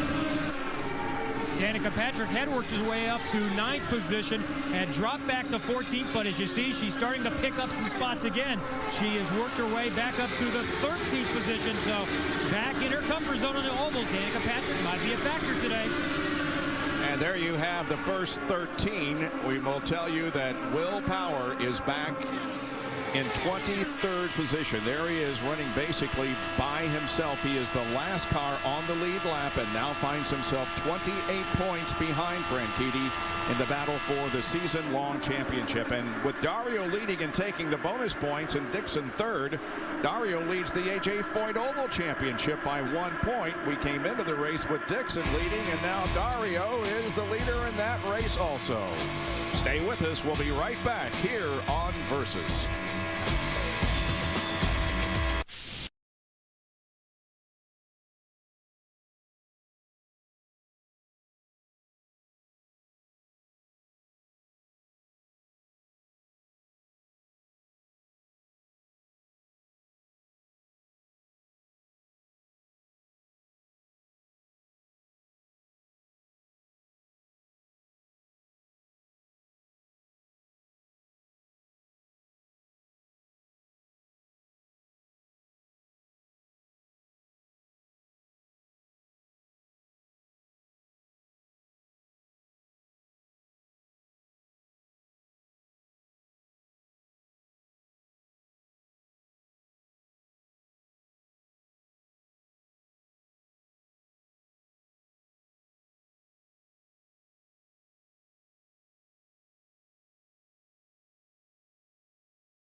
At Kentucky Speedway, the top 6 cars are running within a second of each other. Franchitti, Andretti, Dixon, Carpenter, Hildebrand, and running 6th, Lindy, is Graham Rahal. And Graham is chasing down Ed Carpenter and J.R. Hildebrand. Listen to what we heard over the radio during the break.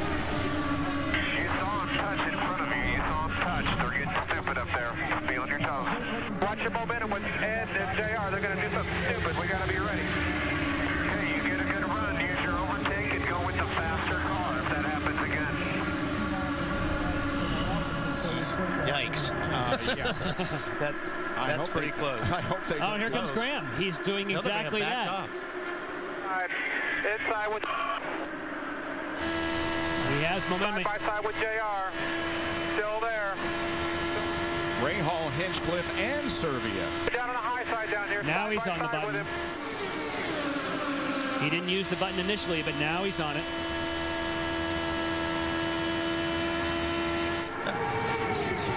And guys, they actually told J.R. Hildebrand on the last lap, lay off the overtake. We got to save some for the end of the race. Man, this is a good battle, isn't it? I have never been able, Alex Tagliani, to understand why. I mean, I'm going crazy up here, and the drivers will come out of a race saying, boy, that was fun. I'm having a heart attack. I mean, looking at this, it's going to be crazy in Vegas because I really think that there's going to be more side-by-side running, probably 3 wide, very similar to what we had in Chicago. So watch out for the fans. I think Vegas should be a fantastic race. All your adjustments still inside. Well, it was Carpenter and Hildebrand a few laps ago. Now it's Rahal and Hildebrand. Yeah, they're trying to side draft each other. Not much room for error when you're doing that. Oh, man.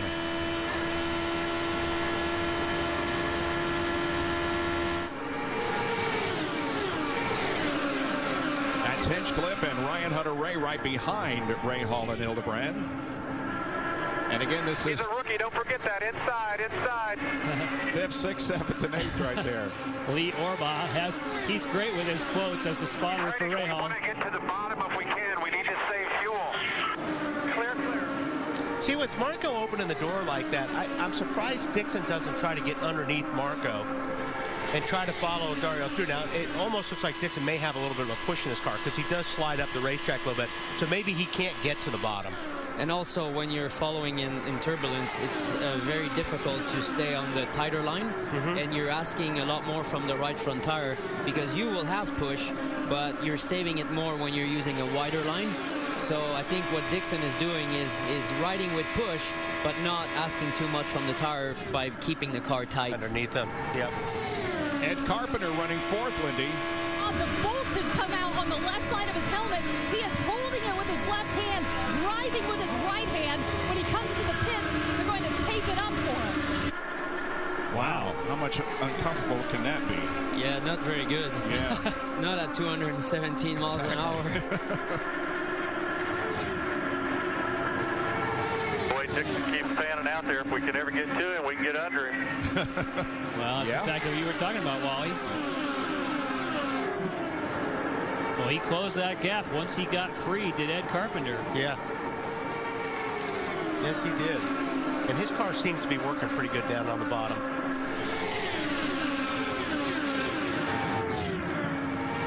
Dario has already wrapped up the most laps led for this race. 85 and counting. Will Power still back in 23rd position.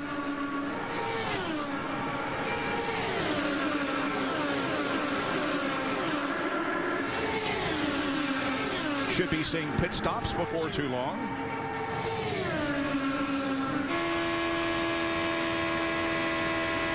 You think Andretti is a good car, Tag?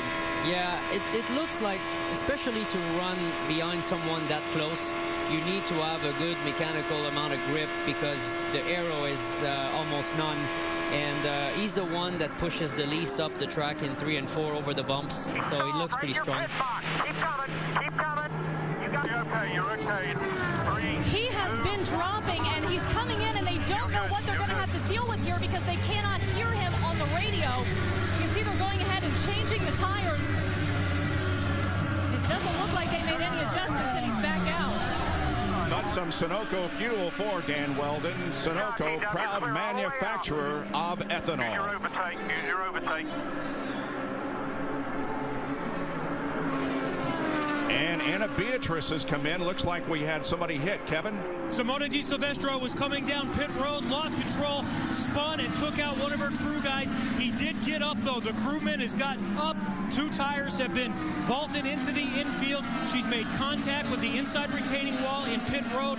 So we'll have to take a look at this, but I don't think anybody's hurt severely, but that was scary. The car was still rolling, and it hit one of her crewmen. Here's a look at the replay. Simona Di Silvestro coming down pit road. Jan, I'll let you talk over it as you see it from up top. Wow.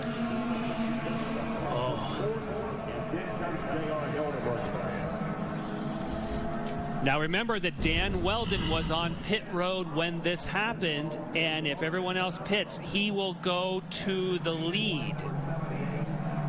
Well-timed pit stop for Dan Weldon. Here it is again.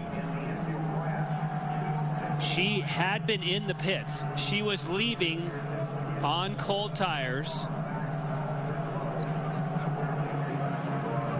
And that's obviously KV Racing, most likely EJ Viso's crew.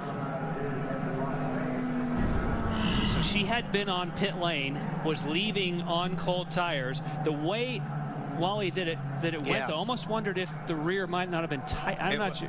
It went right first. Yeah. You know, I mean, the thing got so it's been. Pits are open. Everybody pits off. Lindy's first interview of the day was with Rob Edwards. How do you try something crazy to get to the front? Well, if everyone pits ahead of Weldon, he will go to the lead. Now, it takes everyone ahead of you to pit for this to work. Yeah, and hopefully he was close enough not to lose a lap. If he lost a lap while you pit on green, then it could be a problem. Don't you think, Ian? Well, in any case, pits are open and pit stops are happening. Lindy. Marco Andretti, no changes for him, was fast in the test, but he says this is where it matters. He is out in 8.4. Watch a player. Scott Dixon, bottom of your screen, he said his car is pushy into the corner. When he comes off, it wants to snap loose. Another problem on pit lane, Marty. Another problem on pit road. Marco has a problem on pit road. He runs into a car, guys. For the Ganassi guys, clean pit stop. Dario Franchitti wins the race off pit road. But Kevin, a mess in front of you. It's EJ Viso, Marco Andretti, and Alex Lloyd all coming in. I didn't see what started this one. They're turning Viso around. By the way, I'm still working on a crewman. It was from Viso's crew, as Jan mentioned. He's up and he's okay. He may have some minor injuries, but nothing really bad at this point, to the point where he's up and around and he's still trying to help his team. The crewman is from Viso's team, so we'll assess the damage here with these three cars. And there's a puncture in the side pod of Alex Lloyd's car, a significant puncture. They're going to shut that engine off, and they're pushing Marco Andretti back now. Here's the Sunoco race off pit lane as Graham Rahal gains 3, Serbia up 5, Briscoe up 6. The big loser in that was Ed Carpenter, who lost 4 positions. Sunoco, proud manufacturer of ethanol. Boy, you just saw this coming with Marco Andretti. 3, 2, as we watch J.R. Hildebrand. Man. What is going on? It's safer out of 220 miles per hour than it is on the pit lane. Man. Wow. And that was not cold tires. Now here is the Marco situation. 3 wide here, make that 4.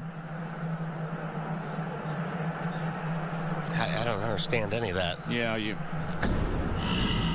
Marco was coming out. Well, it looked like he was trying to race Rahal out, but I mean they're 4 wide on pit lane. Well, it sure has ruined a good race for Marco Andretti, who was running in 2nd spot. Let's look at some more replays of activity on pit lane. Oh, well.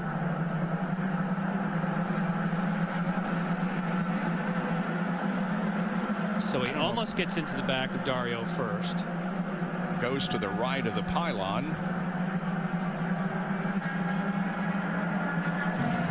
Then has a relatively clean pit stop.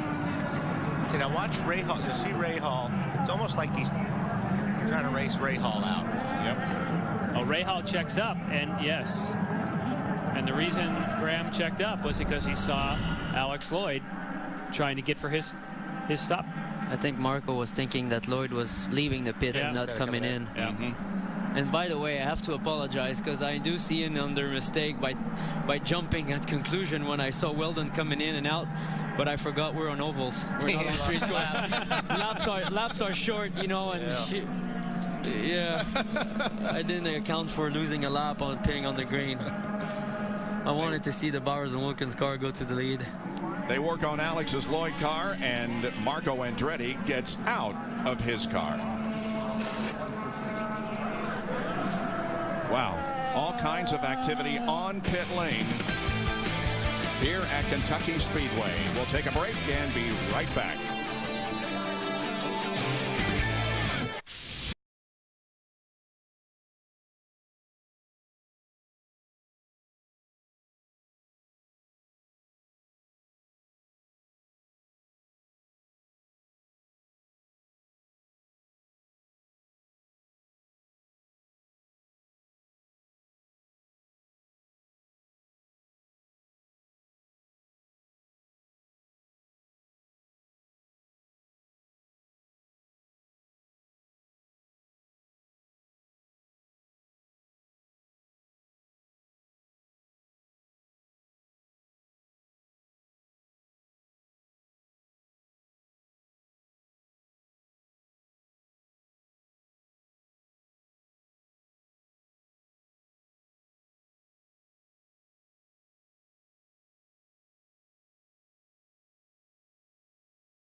The green flag comes out, and we are back to racing at Kentucky Speedway. It is Dario Franchitti leading. Graham Rahal jumps into second position. Dario Franchitti third, then Hunter Ray, Serbia, Briscoe, Carpenter, Kimball, and others.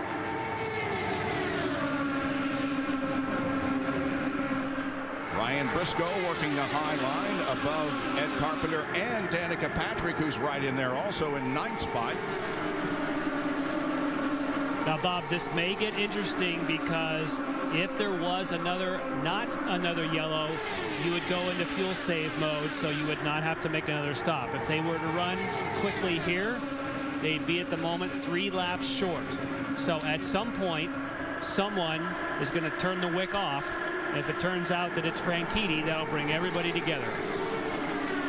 3 wide racing here. Takuma Sato is there with Danica Patrick and Ryan Briscoe. And James Hinchcliffe. Guys, don't you almost have to do that, Jan? If you're in the middle of the pack, you just got to start thinking about that now. Yep. All right, Kevin has some reports on medical conditions of crew members.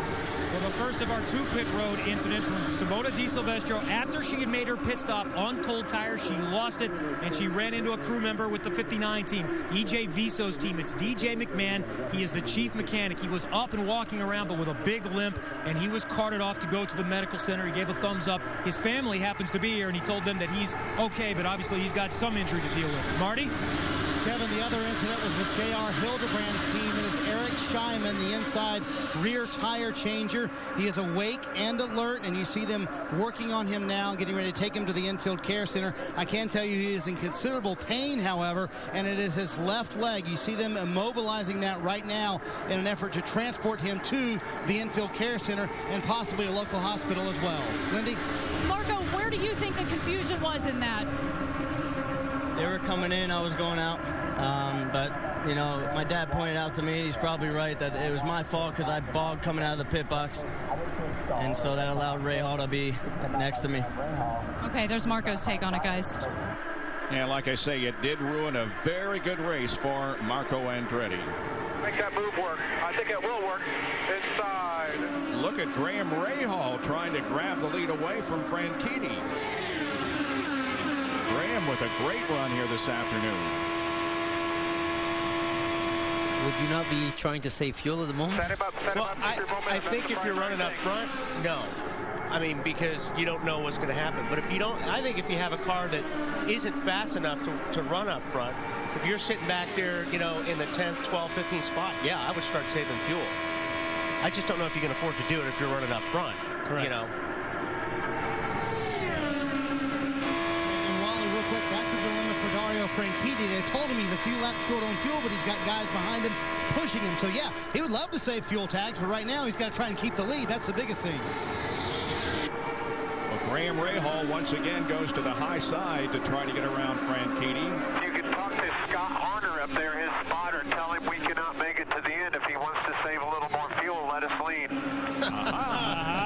That's good negotiating. Hey, let me lead because you can't make it unless you get some help. That's good. I like it.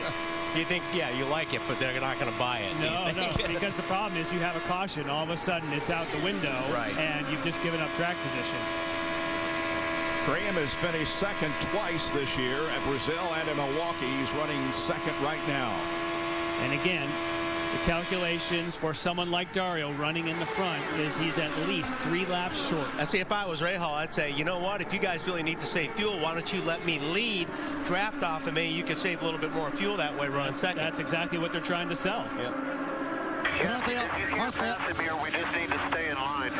Aren't they all teammates up here, guys? After all, they're all supposed to be getting along. They've told Dario we need 7 to 9 laps of caution to be able to make it all the way. So that's a big, mix of do you conserve or do you go and try and keep the clean air in the lead? If it's that much. Well, Marty, what happens is that the longer you wait to make that decision, if they're going hard here, so they may have already made that decision. Right. Dixie would like you to hold that center line just like that. That way you guys can pull away. That's a good draft position for Dixie behind you.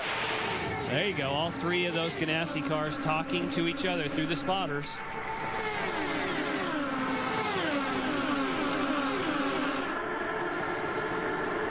About 42 laps to go in this 200-lap, 300-mile event at Kentucky Speedway, the Kentucky Indy 300.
Welcome back to Kentucky Speedway Lap 163, a race where we have had a lot of incidents in pit lane. One of those with Simona Di Silvestro. I have Simona here with me. What can you tell me? Yeah, we don't know.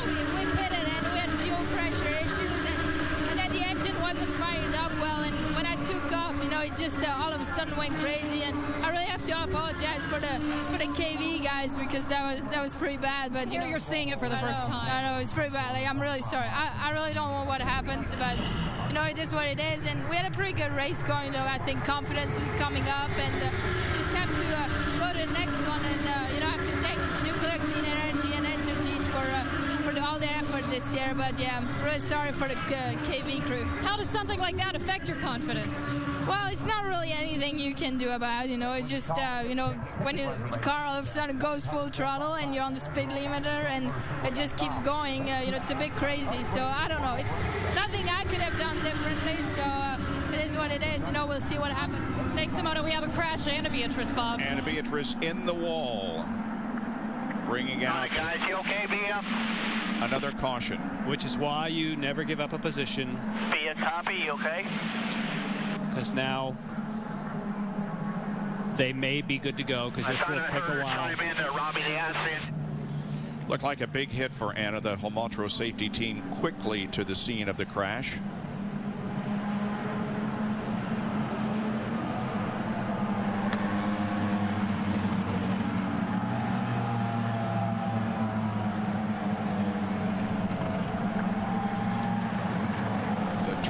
Professionals of the safety team know exactly what to do in situations like this, and I'm sure you can speak to the fact, Alex, that it's kind of comforting knowing that they know exactly what to do when you have a problem. Yeah, when you come to a racetrack and you cross into the paddock, you always say, I don't want to see you guys this weekend, but if you have an issue like this and they're around you, I think you feel pretty safe, and creating good relationship over the years with those guys.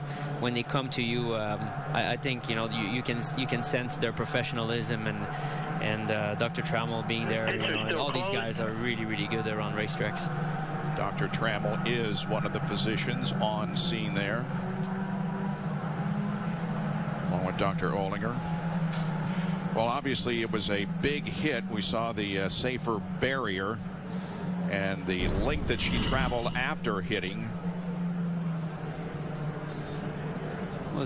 Dan Weldon was in the frame, certainly low.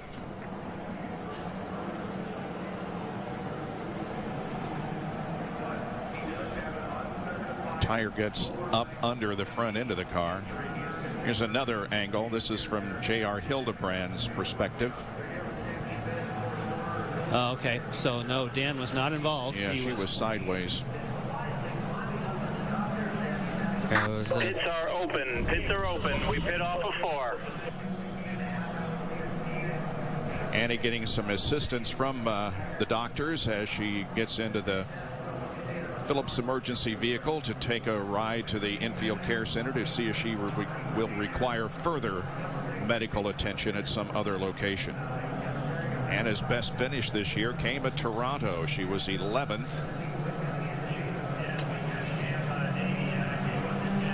Bob, you heard on the radio that the pits were open. I would not suspect anyone would pit, because this will take long enough to clean up to where you should have enough fuel to get to the end. Not exactly the way that we had hoped that would happen, but nevertheless, it is lap number 169, just about 30 to go. Graham Rahal is making a pit stop. Doesn't think he has enough. Yeah. He must have really been pushing hard, or, we heard a report from pit lane that the previous stop, they said, don't wait for the fuel. When the tires are done, drop it off and go. Remember, we had that report from pit lane. If they did that, they weren't full. Boy, that bites you. That's just, I mean, every time he comes into pit lane this year, something happens with Graham. That's enough fuel, guys. Will Power makes a pit stop. Will, if you're just joining us, had a problem on pit lane with a collision with Anna Beatrice and has dropped him way back in the standings at the race, and he is now 28 points behind Franchitti in the battle for the Series Long Championship. 30 to go. We'll be right back.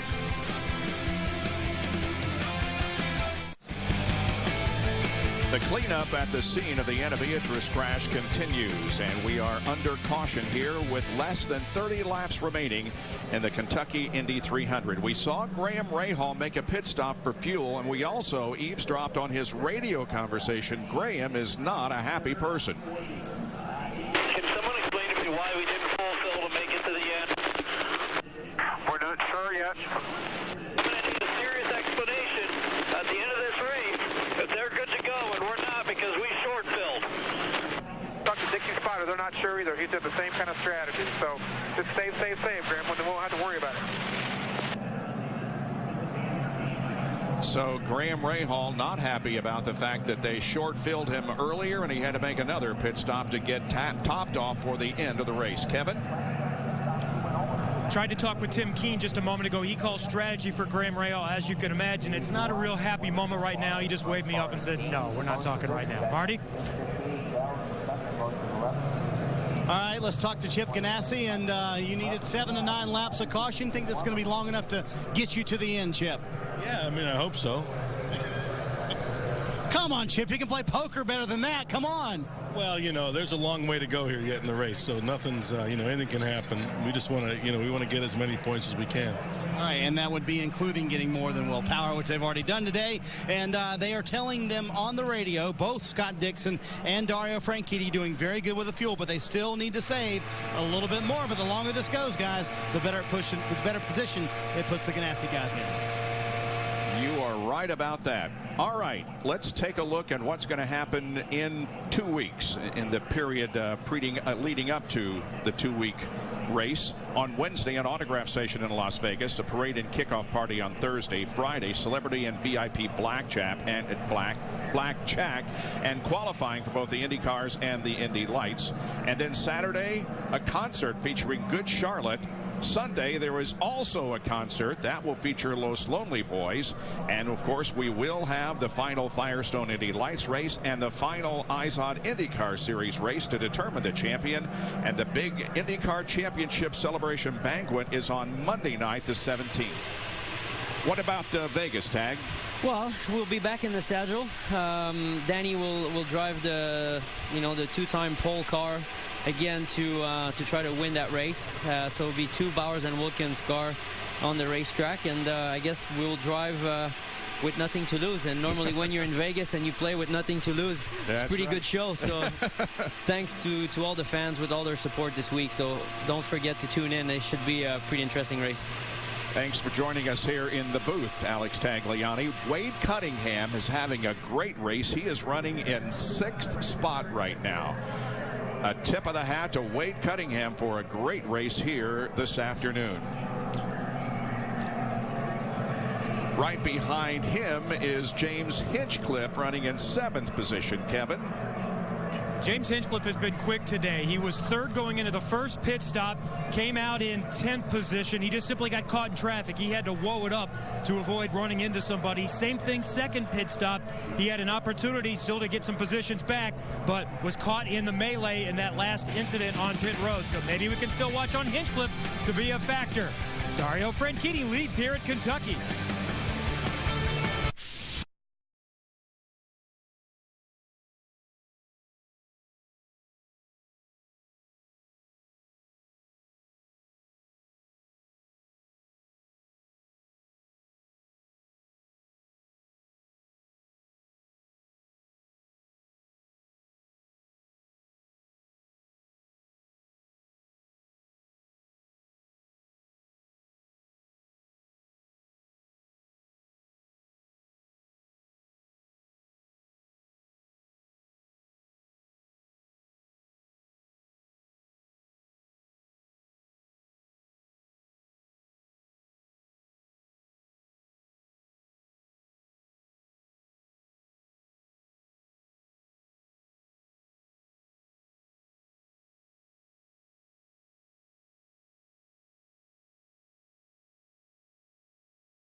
Versus dives deep into the NFL. Go inside the locker room and on the field to see and hear which turning points alter this week's most important games. NFL Turning Point, Thursday night after NHL, here on Versus.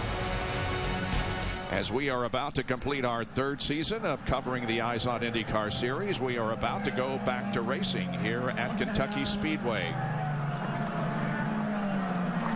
Ed Carpenter, although he has finished second here the last two times, he has never won a race. It's been 113 starts for Ed.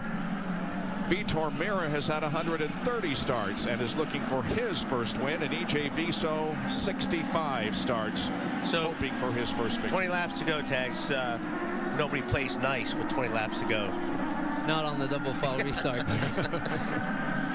Teammates are side by side for the restart. Franchitti to the inside and Scott Dixon to the inside as we will get the green flag on lap number 178. Carpenter is third.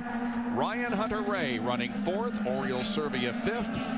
Wade Cunningham sixth. Hinchcliffe, Briscoe, Kimball, and Patrick are the top 10. A beautiful side-by-side formation as they come off the corner. And we're restarting here at Kentucky with 23 to go. Behind you. Don't let him inside. Let him look at Ed Carpenter. What a great start. And here comes Ryan Hunter-Reay to the inside of Dixon. Clear by half. Clear by one. Let's watch Ed Carpenter running right with Franchitti. And Ryan Hunter-Reay is running right with Scott Dixon.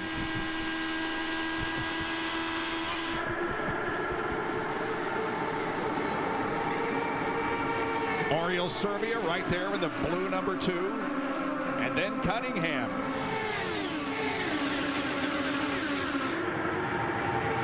And on that restart, the overtake lights lit up like a Christmas tree. Everybody was on that button, with the exception, of course, Cunningham, who's used them all already. Two cars trying to look outside. He has none left, and he is still racing. Yeah, he's looked very, very good. And Jan, of course, before that caution, before the green flag came back out, every strategist down here told the drivers, don't use the overtake. We're really close on fuel. The drivers never listen, do you, Wally? No. And I think a lot of times they say that hoping that some other team might think, oh, they're not using it. Maybe I shouldn't. But no one fell for it. They were all on it. Yeah, these guys running. Carpenter's got a pretty good run there. This is excellent. Carpenter on the outside of Dario Franchitti in turns 3 and 4. Can he get the lead from the now leading contender for the championship this year? Wow, look at him go. Still there. Still there. Keep digging. And he really doesn't really need to get all the way by. He just needs to make sure he's a little bit ahead when he crosses the finish line. Oh, he's got that momentum on the high side. Stick with it. Great side-by-side racing here at Kentucky. This is where it counts right here. This is where you want to be good, right, Tags? Right across the start-finish line. Yeah, it looks like he has a fantastic car on the outside lane, and he's the one that's been challenging Dario the best at the moment. And I think this will count when you get inside the last 5 laps, because the tires of Dario are not going to be as good. It's going to be harder to keep the inside, and you will have a very good slingshot on the outside for maybe the finish. And how much push passes you have left? Right now, Franchitti has 14 to Carpenter's 8. Yeah, 10 course. Race ahead, buddy. I think in about 2 laps, Dario will use one every lap. Yeah. He's got a nose ahead. Stick with it here. Sarah Fisher get him next time down the backstretch. Gave up racing to be a car owner. She's looking for her first victory in the Eyes on IndyCar Series. And husband Andy O'Gara and the newly arrived Zoe Marie. And if you look at Ed Carpenter's helmet, it appears as though they were able to get tape on that to keep that visor down. So he doesn't have to hold it with his hand now. It's been taped on the pit stop. Got an overtake for every lap here now. 14 to go. Still. And Bob, I was flying up here with Tim Cindric from Penske Racing. He said, you watch. The guy to beat this weekend might just be Ed Carpenter. He said, I have no idea why he's good at this track. He said he was excellent in the test here last week, but at the end of the race, he'll be there, and look where he is. He's there battling for the lead. And the one thing Ed told me this morning before we did our interview, he said, I just want a shot to win this race straight up. No strategy. I want to beat someone straight up on the racetrack. And look at him, side by side for the lead. 13 to go. Good stuff. Carpenter with his 8th start here at Kentucky. Twice a runner-up. You're right. We're pulling him a little. You're right, Tag. He's used one. Franchitti's used one every single lap. Now Carpenter's just used one. I'm surprised. I thought he would wait until the last few laps before he would use them. Franchitti's got more than Carpenter. Great job. You led that lap. Let's go get it now. Carpenter given credit for leading the lap. He's our 4th leader of the afternoon. I think Carpenter is continuously keeping him really low. That's hard for Dario. There's Ed's wife, Heather.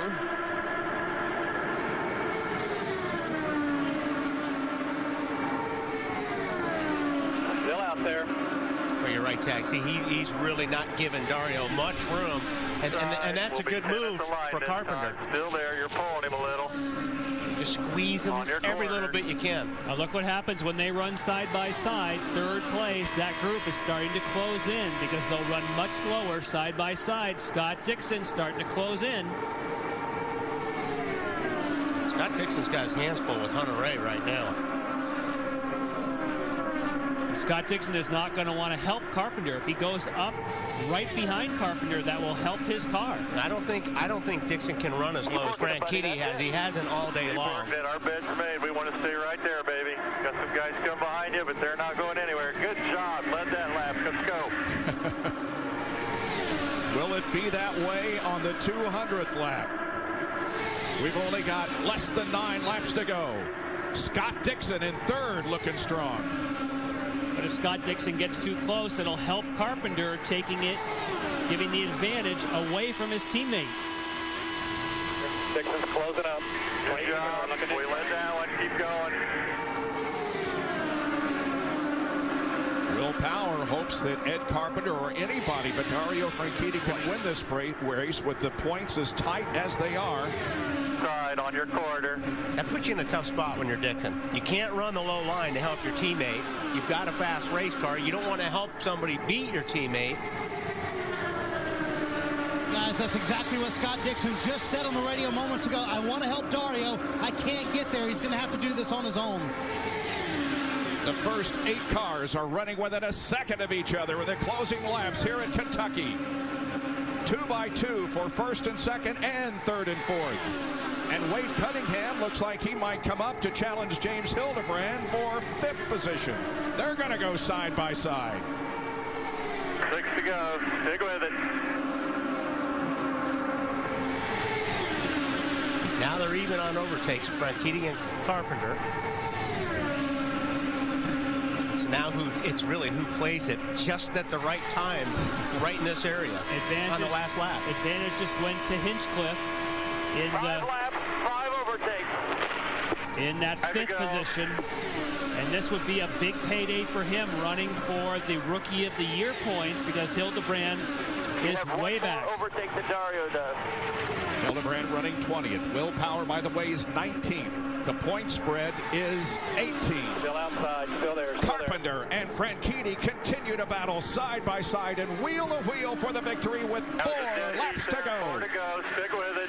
Tell you what, though, Carpenter seems to be getting to the start-finish line ahead of Franchitti every lap.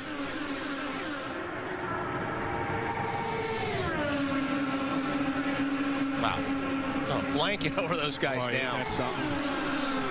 3 to go when they cross the line. 3 to go. 3 laps, 4 overtakes. And you know, Carpenter kept Dario down coming off of 4. And did you see how much he had getting off of 4? If he can keep squeezing Dario down, it's going to be tough for Dario to beat him to the start-finish line.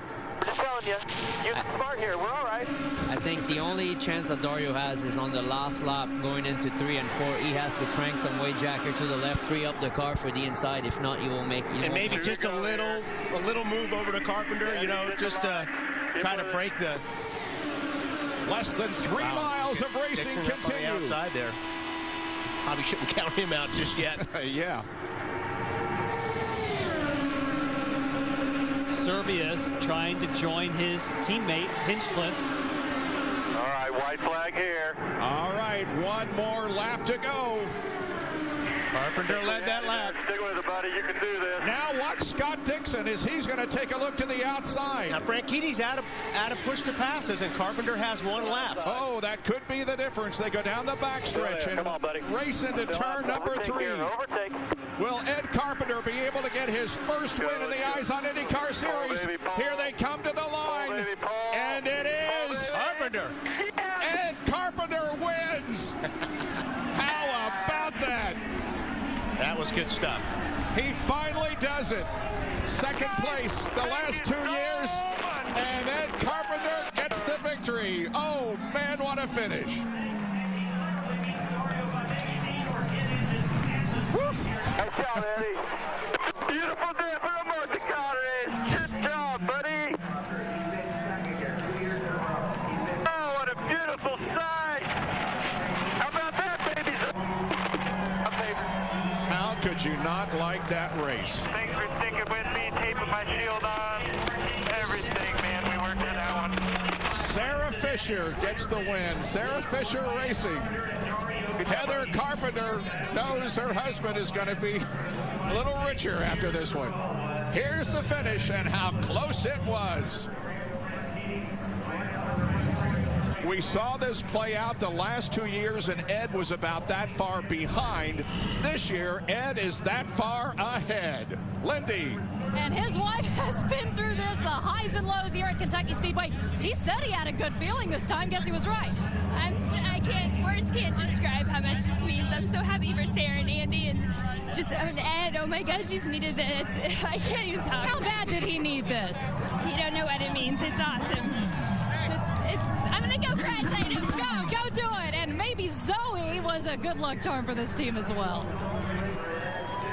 And Ed Carpenter is about to pull into victory lane in the Eyes on IndyCar Series for the first time. His drought is over. He is among the winners in this series. It's the 6th closest finish in Eyes on IndyCar Series history. The average speed of the race with 3 cautions for a total of 32 laps was 174.04 miles an hour. There's Andy. Thanks, guys. Thank you very much. Good to see a team like that win a race. It is. It can be done. Got congratulations there from Dennis Reinbold, one of the owners of Dreyer and Reinbold Racing. This kid came up through the sprint and midget car ranks with the United States Auto Club. There are Dario Franchitti and Scott Dixon, who finished 2nd and 3rd. Dario 2nd, and the points difference is 18. Dario leads by 18 going to Kentucky. Here are the closest finishes in Kentucky Speedway history. Carpenter today takes the top honor. Ryan Briscoe beat Ed Carpenter by that much in 2009. Fernandez had a couple of close wins, as did Felipe Giafoni in his first Eyes on IndyCar Series victory.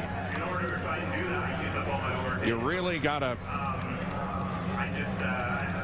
feel the emotion that Ed Carpenter has going through his body. Ed becomes the 274th driver to score a win in American open wheel racing dating back to 1909.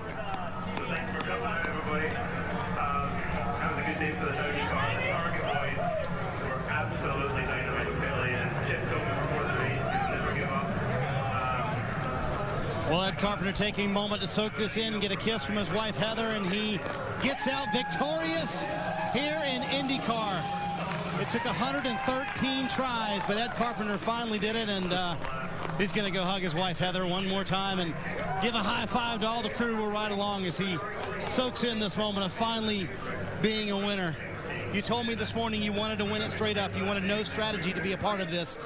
this is a reality match the dream you've had all these years? It felt way better than I ever thought it was going to feel. I mean, Dario raced me hard and clean. I knew we had a better car than him. The second or third stint, it was a weird race, man. My visor was falling off one of the stints. We had all sorts of stuff going on, but the Dollar General team made changes all day to the car. Just awesome day for Dollar General, Angie's List, Fuzzy's Vodka, everyone involved. Tell me about that visor thing. Did you think, oh man, is this what's going to ruin our chance? I wasn't going to let a visor coming off stop me from winning the race. No. I drove 15 or 20 laps one-handed holding it on my helmet till a pit stop. So just so proud to be a part of this team. Great organization, Andy, Sarah, and I can't thank my wife enough for supporting me all these years to get to this point. It's taken a long time to get our first win, but it's finally here, and it feels unbelievable. All right, Ed, I got to ask you about that restart. How did you gun past Dixon so quickly? And then the strategy in the final few laps. How long were you trying to set up what would be the pass for the win?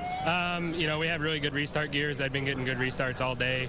Dixon was struggling around the bottom, so I figured I'd be able to stay underneath him if I got a good start. There's a restart right there. Yeah, the window opened up. He didn't get a great run. I think he was hoping to be able to just fall in behind Dario, and it didn't happen. So just tucked right in, and then I started racing Dario because we were faster, and then had to check one time just to make sure we had enough fuel to go to the end. And then I think it was about 9 laps to go when I knew I could beat him. I set it up, used a push to pass, and they got it to where I had one more push to pass than him and used him the last 5 laps, and it worked. Well, he told me earlier, he said, if I can't win an Indy, I would love to win here at Kentucky. It's my second home, and they pull it off. They go to victory lane. You see him with the entire family. What a win for the Carpenter family. Kevin? Dario Franchitti comes home second, but picks up a lot of points. 18 up now in the championship. That was highly entertaining. You guys could not have put on much better of a show.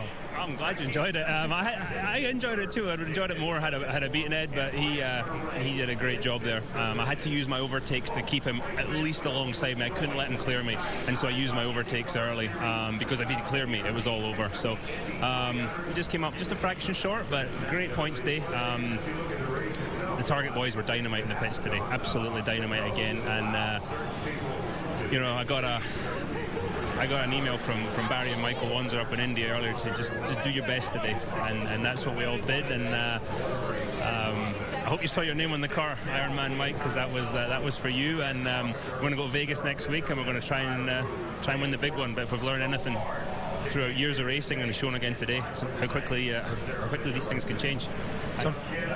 Let's say congratulations to Ed Carpenter, man. Him and Sarah Fisher racing, he drove a hell of a race. A different entry into the finale. Dario Franchitti will go in as the leader, looking for his 4th championship. Marty?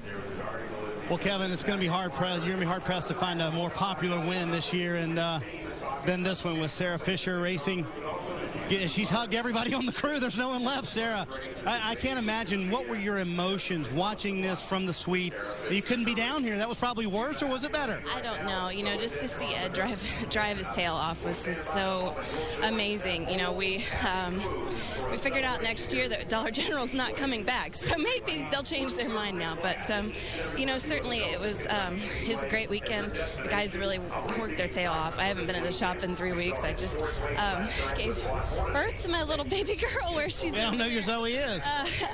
She's obviously good luck, but when you have someone join your family, you think of families like the Wanzer family, and this is definitely for them.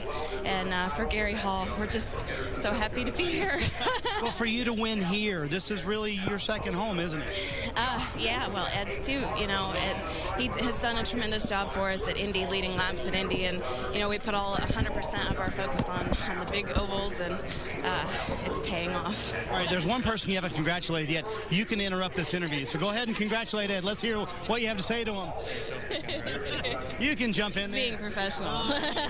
Boss, where's Zoe? She's here. She's back there. That was the first question. Where's Zoe? It's wrapped up. I don't know who was. He was probably concentrating, but you were probably pacing up there, weren't you? Oh, there's Zoe. There she is. High five for Zoe. Oh, gosh. She might be your team good luck charm now. She is our good luck charm now. Congratulations. Very popular win, Sarah. We're all happy for all of you. Thank you very much. All right. Sarah and the baby Zoe celebrating in victory lane, Lindy. Just caught up with Will. What a day and what a fight for you here. First, Will, talk about what happened with Anna.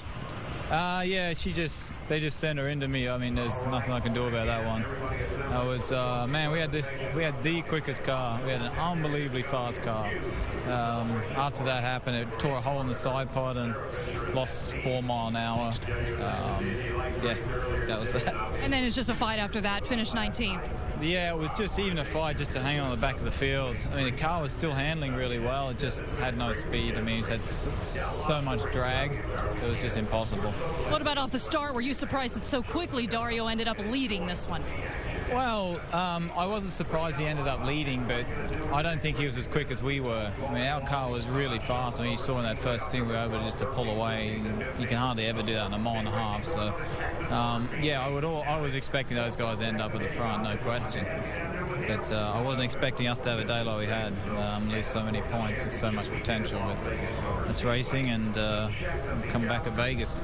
Does this put Liz in a weird spot since she works with Dreyer and Reinfeldt? Yeah, hey, it's what it is. Yep. It's racing. No, you can't do anything about it now. You heard it from Will Power, Bob. Will Power ends up in 19th position as Franchitti finishes in 2nd spot. In his 113th start, Ed Carpenter beats Franchitti with the 6th closest finish in Izod IndyCar Series victory to take the win here at Kentucky Speedway today. The Kentucky Indy 300 on Versus is brought to you by Sunoco, fueling victories on and off the track. Here's to victory. And by Honda, the engine supplier for the Izod IndyCar Series. Chips.com. The victory lane celebration continues as Ed Carpenter has won his first Izod IndyCar Series event by 10/100ths of a second over Dario Franchitti. Let's listen to his last lap on radio. Let's go, let's go. Pull, baby, pull. Pull, baby, pull. Pull, baby. Yes! Yes! Guys, thank you so much. Woo! Nice job, Eddie. Beautiful day for the multi-car race. Good job, buddy. Oh, what a beautiful sight. How about that, babies? Thank you, guys. Thanks for sticking with me, taping my shield on. Everything, man. We worked for that one. Great changes. Woo! And that's what he was talking about as they came to the line. Ed on the high side of Dario Franchitti. And finally, Ed gets a victory. All right, let's talk to Scott Dixon, who, by the way, has won the A.J. Foyt Oval Championship by 10 points over his teammate Dario. Yeah, congratulations. You pick up the A.J. Foyt Oval Championship. Let's talk about first what you just saw for the first time, and you had a good vantage point at the end. The finish, you're up on the high side because you couldn't get down low to push Dario. Yeah, I couldn't run. You know, all day I was pretty much stuck to the middle or high line. When I got to the bottom, I just pushed right up, and then I was kind of loose on the high line. So it was kind of it was a crazy day. You know, it was very hard to complete passes, try and get past people. If you got shuffled back, you kind of have to wait for somebody to lift if they got into the same circumstances. So, you know, good day for Team Target. Obviously, 2nd and 3rd. Huge day in points with Will finishing further back. So, bring on Vegas. You know, obviously, I think I'm out of the points chase now. Dario might be 55 points ahead, but all in all, a good day. And thanks for everybody for coming out today and all the fans for watching. We love this racing. What about from the cockpit? Is it stressful? Are you ready to be done with it as soon as possible? Yeah, it does get stressful. You know, for me, more today, for some reason, I took my car 3 or 4 or 5 laps to get going. You know, I was flat, but on the restarts, I just totally get hosed. So I don't know if we had a wrong gear in there for the restarts or something, but that was a bit frustrating. And then when you got beside somebody, you couldn't complete it. But, you know, it's what we got at the moment. It's what we got to deal with. And it's still extremely tough racing, but, you know, not the way that you'd want to do it. All right, still a good day for Scott Dixon. He comes home 3rd. Lindy? James Hinchcliffe, your last mile and a half was Texas. Not so good. Night and day here. What changed? Yeah, I mean, it was our worst race of the year. So when we saw the schedule looking at 2 mile and a half to finish off the season, we were really nervous. But, you know, credit to the Newman Haas guys. They worked so hard to make sure that we didn't have a repeat of the problems we had in Texas, and rolled off strong, qualified our best qualifying of the year, which was great. And in the race, you know, we were we were racing, and we had a bunch of problems in the pits. All 3 pit stops, we lost positions for various reasons, and not all our fault, sometimes just sort of circumstance, but we had a great car. We got back on those restarts and were able to sort of get up to those packs and race our way through, guys. So huge credit to the team. Got to thank them so much. It was a lot of fun out there. And your teammate says you don't act like a rookie, doesn't think you are. Do you feel like one real quick? I mean, I do. I mean, I'm there the last couple laps, and it's Dario, it's Dixon, it's Hunter Ray, it's Carpenter. I'm thinking, I've watched these guys for years. I shouldn't be racing with these guys right now. But and here you are, finishing 4th among them. And here we are. Yeah, over to you, Marty. Well, for Graham Rahal, not the way you wanted to end the race. What did you have to say to Chip after the race? Nothing. I mean, it's nothing that needs to be discussed here. Honestly, the guys did a great job this weekend. Service Central car was quick. We ran up front and didn't get the result we deserved. This is twice, though, on pit road in the last few weeks. We just got to look towards next year, and we'll come back stronger. What do you do now as a driver to try and make things right, and as a leader of the team? No, I mean, I don't think it's anything like that. I mean, we had a quick car today. As we go to Vegas, we're going to have a quick car. And, like I said, it's all part of the building experience. But, I know that we've got the speed to run up front. Quite frankly, there at the end, I was just trying to help Dario. I mean, I think we may have been a little bit quicker if we were on the bottom, but, really just trying to save some fuel and knowing that we were going to be 30 laps short or something. So, really doing what I can. Dixon, I think the 3 of us are working really well. Dixon said, hey, tell Graham take the middle lane, Dario will be on the bottom, and I'll hang right underneath him. And, it worked for a long time, but unfortunately we didn't have enough fuel. I know it's been frustrating, but you've had fast cars lately. Yeah, I mean, as a team, I'm really proud of the Service Central boys because, we've been up front now. So it's got to come our way eventually. See you in Vegas. Thanks. Graham Rahal finishes in 12th position as Ed Carpenter continues to celebrate, talking with members of the media for his first win of his IndyCar career. Let's take a look at the finish of the race. James Hinchcliffe, that we just talked to, he finishes 4th. That equals his best finish at Long Beach and Loudon. And he also now leads Rookie of the Year points by 6 over Hildebrand. And Wade Cunningham, who finished 7th, also had his career best finish. Danica Patrick came home in 10th position. There were 19 cars on the lead lap when the checkered flag fell. Will Power, who had the problem earlier on pit lane, was the last car on the lead lap.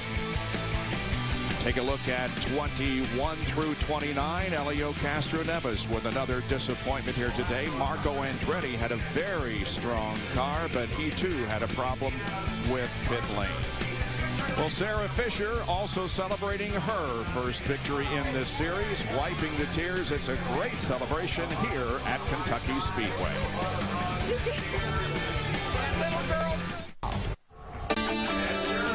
Next to last race has completed here at Kentucky Speedway for the 2011 season, and Ed Carpenter wins for the first time in his career. Let's get closing thoughts from the gang. First of all, here's Kevin. Bob, I had the pleasure of being our international correspondent this year. First a trip to Brazil in late April and early May, and just a couple of weeks ago to Japan. And the trip to Japan, I had more of an opportunity to visit with others. On Monday, we went to Tokyo and got a chance to visit with people and see the sights, and also saw Takuma Sato and what kind of rock star he is. Everywhere he went, there was a mass of people following him, but it was not just Sato. These Japanese fans knew IndyCar drivers. They knew the series. They were here to see the race. It was a great opportunity to see what these people have experienced, and I think it also showed that it's safe to go back to Japan. That's something that Randy Bernard mentioned, that we wanted to show that it's okay to go back. Great opportunity to see a new culture and visit with people, and hopefully we'll go back to Japan sometime again in the future. Marty? Tell you what, Kevin, the moment for me may have just happened with that Carpenter winning here. What a terrific finish it was today here at Kentucky. But honestly, the biggest moment for me, the Indianapolis 500 this year. A terrific story unfolding at the very end of the race. J.R. Hildebrand, the rookie, about to win, and then he crashes in turn 4 unexpectedly, to the awe of many in America watching on TV at home and everybody at the Speedway as well. And then who comes around to win? Our good buddy Dan Weldon. He wins in the Indianapolis 500 again. Of course, then after that, he had to come work with us on Versus, so that may have been a downgrade in pay a little bit. But I think Dan's story of winning the Indianapolis 500 and the chance that he could go to Las Vegas and win $5 million for he and a fan, 2 weeks. I tell you what, that's a pretty cool story for me. The Indy 500, by far for me, Lindy, the best story of the year. Yeah, and Marty, we just saw emotion like that from Sarah Fisher Racing Team. And, you know, we go into most IndyCar qualifying days thinking there's a pretty good chance a powerhouse team is going to pull off pole position, and Indy is no different. But this year, we witnessed a Cinderella story. We saw tears run down the face of Sam Schmidt.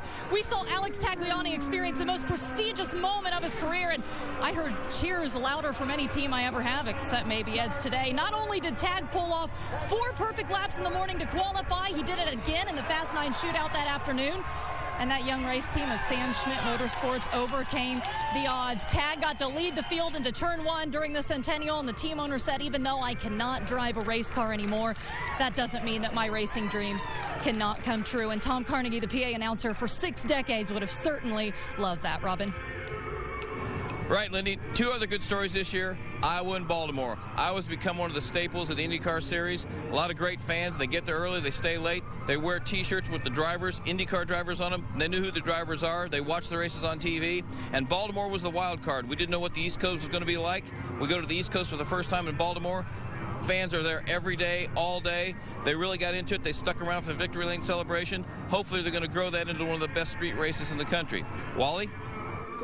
Hey, Robin, this year's been a blast. I mean, I know you said at the beginning of the year you'd like to see a little bit of hate. We saw a lot of emotions. That's what this sport needed. We need to see drivers with emotions. I think what's impressed me the most is the competition in Indy cars. It is so close. You've got the super teams of Penske and Ganassi, but there's a lot of guys out there that have been very, very competitive. Will Power's done it all this year, but I've got to take my hat off to a guy that's won 3 championships, Dario Franchitti. He just keeps digging, and he is the man to beat week in and week out. First, there are huge changes on the horizon, of course, for the series with a brand new car and engine competition. And, of course, I had a chance to go to the Indianapolis Motor Speedway this week and witness that testing. And I can tell you it is a huge collective effort between manufacturers, vendors. There is so much work and forethought that has gone through this process. And I can tell you, I agree with Dan Weldon. I think the fans are going to love this car, and they have a winner. Bob? It is hard to believe, but in just a few moments, we're going to wrap up our 3rd of 10 seasons of covering the IZOD IndyCar Series. We, of course, want to thank all the series officials, the drivers, and the crew members for making our job pretty easy in covering this series. We also, of course, want to thank the viewers because your comments, good or bad, improve our race coverage. So another cold in most areas of the country. Winter will come and go. Mother Nature will awaken from her hibernation, and before you know it, we will indeed be back at it just another time. We, all members of this IZOD IndyCar Series team, will look forward to those days next year, because when you get right down to it, we're just a bunch of kids having fun playing in a thrill-a-minute, 200-mile-an-hour candy store. We will be back to wrap things up here at Kentucky in just a moment. Ed Carpenter, the winner today. The photographers gathering around Ed Carpenter in victory lane of the Kentucky Indy 300. We want to give a special thanks to our series sponsor, IZOD, the official apparel of the IZOD IndyCar Series, as always available at Macy's. And don't forget, for more information on the IZOD IndyCar Series, log on to NBCSports.com. One race to go, Jan, and it really is hard to believe that we have seen such a huge point swing this weekend. With Will coming into the race 12 ahead, he leaves 18 behind. Yes, that makes Wally and I look like a couple of dummies. I certainly thought that it was going to be momentum was going to be what you wanted, but Dario, you know, I guess you can't mess with the stats. He delivered. Nobody moved in the top 6 except the first 2. Ryan Hunter-Reay gained a spot, moving to 7. And Danica Patrick gets into the top 10, moving up 2 positions in the points. It should be quite a finale in 2 weeks in Las Vegas for the World Championship. If you don't make it to the race, you can catch it live on Sunday, October 16th at 3 o'clock Eastern on ABC. This marks the end of our 3rd season of coverage here on Versus. Before we sign off, we want to acknowledge the men and women behind the scenes and thank them for their dedication and passion to the sport that we all love, the IZOD IndyCar Series.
Our congratulations to Ed Carpenter, winner today here at the Kentucky Indy 300. And thank you all so very much. We'll see you next year.